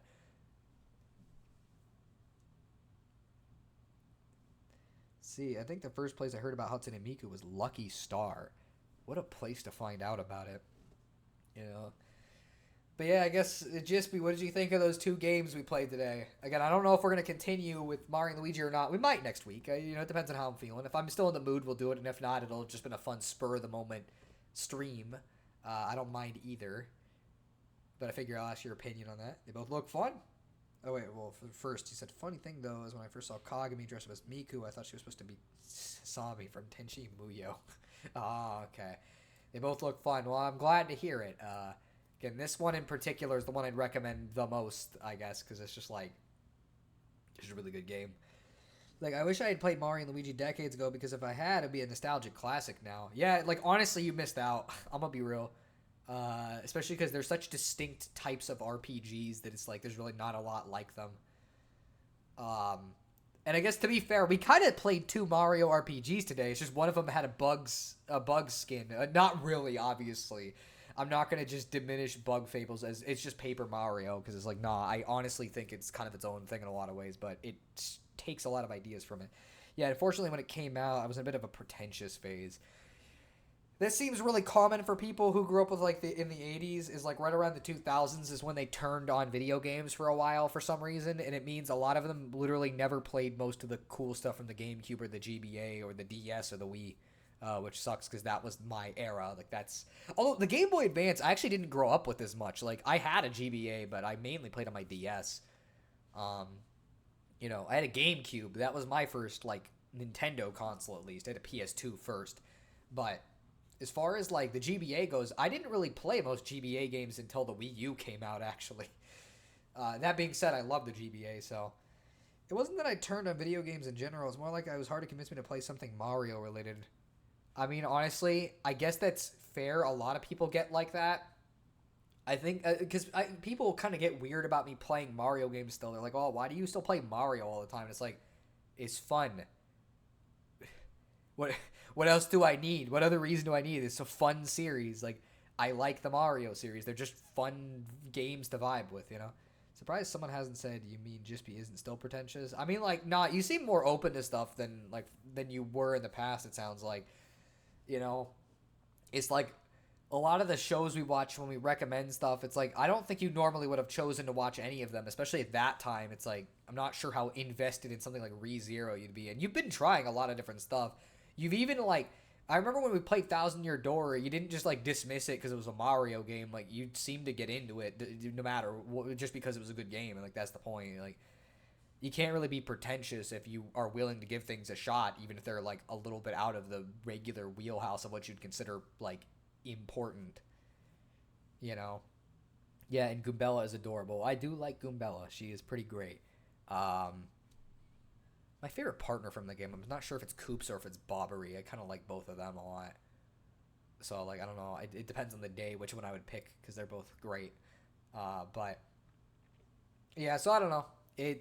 I just think it's funny how, like, I mainly stuck to a lot of mainstream stuff. And despite that fact, whenever I stream stuff, it's still mostly things you haven't seen because you actually kind of avoided most of the mainstream Nintendo stuff. So it's like there's always, like, something kind of new with it. That being said, I'm gonna get moving here because it's late and I need to start cooking some stuff. So I got food for tomorrow at work. So thank you for joining me. Oh wait, these days my pretension is more in an odd direction in that I tend to not like games that are intentionally and objectively trying to be a clone of a specific retro game. Like I saw a video of some Contra clone. Yeah, clones are kind of weird. You know, it was like, why not just play actual Contra? Yeah, so here's the thing. Again, it's like, I guess the question is, would you consider this right here a clone of Paper Mario because it shares some mechanics with it? Or, like, where is the line between something being inspired by, but, like, going in its own direction, and what is just an actual clone? You know, because, like, for me, a clone is a game that, like, you look at it, you're like, yeah, this is just that, but worse. Like, no offense to the game, it's probably fine, but whenever I see that 20XX game on the eShop, I just think, oh, this is just Mega Man. See, the thing is, Contra has, like, dozens of games. Yeah, the funny thing is, with something like Bug Fables, though, is Paper Mario has, like, what, 3 games? I mean, well, it has 6 games, but in terms of the traditional RPG style, it has 2. And a remake, I guess.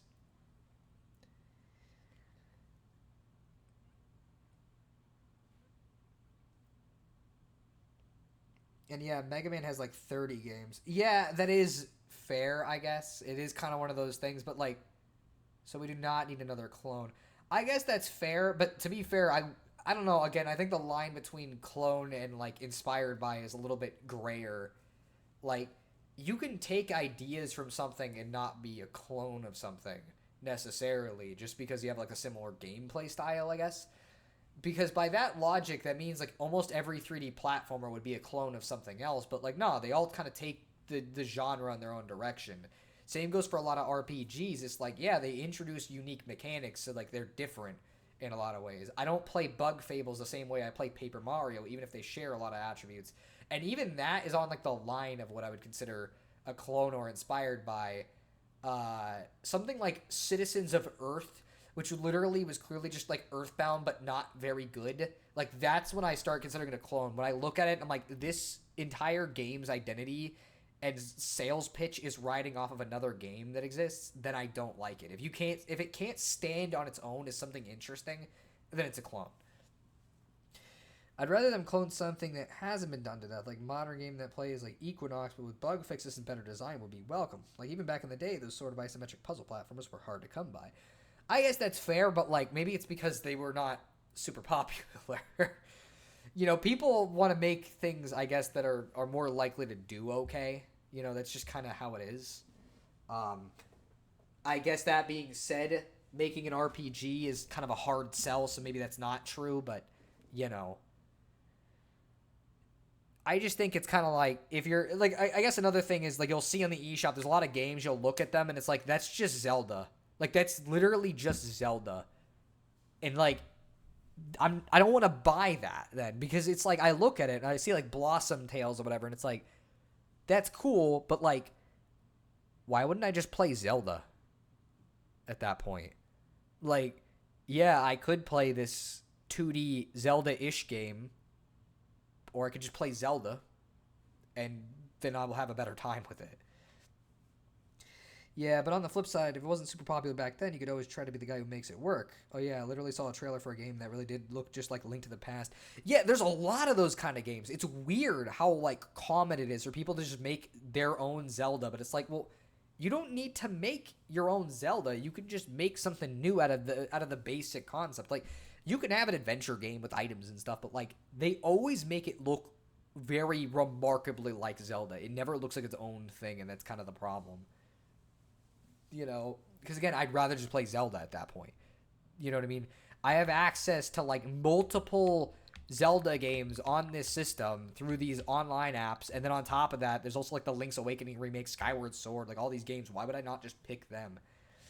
And, like, that bores me. The cool thing about the actual retro days is that people were doing all their own thing. Like, I see people call Crusaders of Senti a Zelda clone, but Senti is really little like Zelda. Yeah, again, it's the nature of things, I guess. Nowadays, everything needs to be a nostalgic throwback to something else. You know, everything needs to be, oh, this is just like this thing that you grew up with. It's very common to see games just take that mindset, which I've never really liked. It's like, nah, you can use the core concepts to make something cool out of it. If you want to make a Mega Man Battle Network spiritual successor of some kind, well, yeah, you can use some of the core framework of it, but, like, do something different with it. You know, if you want to make freaking a new Banjo-Kazooie game, it's like, yeah, you don't have to just make it like, oh, here's a character in their animal sidekick thing that goes on their back that gives them abilities. Like, you don't need to just do that. You can design the game around the idea that it's its own thing. You could still take attributes from Banjo and Kazooie. You know, there's a lot of good gameplay ideas where it's like, ooh, yeah, you want to take the format where it's like, ooh, you go into a world and look for collectibles. Like, that's fine. But, like, when, like, again, ukulele is not a big problem to me, but, like, ukulele always felt like a weird thing to me where it was like, oh, look, Yuka and Lele, haha. It's like Banjo and Kazooie. And it's like, well, then I'm just going to want Banjo and Kazooie. Because, like, I like Banjo and Kazooie, whereas, like, Yuka and Lele didn't really have much of a personality. Let's see, and, like, or there's a Secret of Mana or Illusion of Gaia, which are sort of like Zelda, but not really, and that's part of my problem. It's very similar to the Genesis only had Sonic games problem. The 16-bit era was more than just 20 games. Or here's an idea, Echo the Dolphin, but without bullshit difficulty. No, that would sell -2 copies. Nobody wants more Echo the Dolphin. I refuse. Anyways, I actually do gotta go. So, like, because I like chatting. Like, it sucks that this conversation comes up right at the end of the stream. It's like, why couldn't you have brought this up while we were chilling in the dungeon? But, you know, what are you gonna do? Anyway, see you later, Jispy.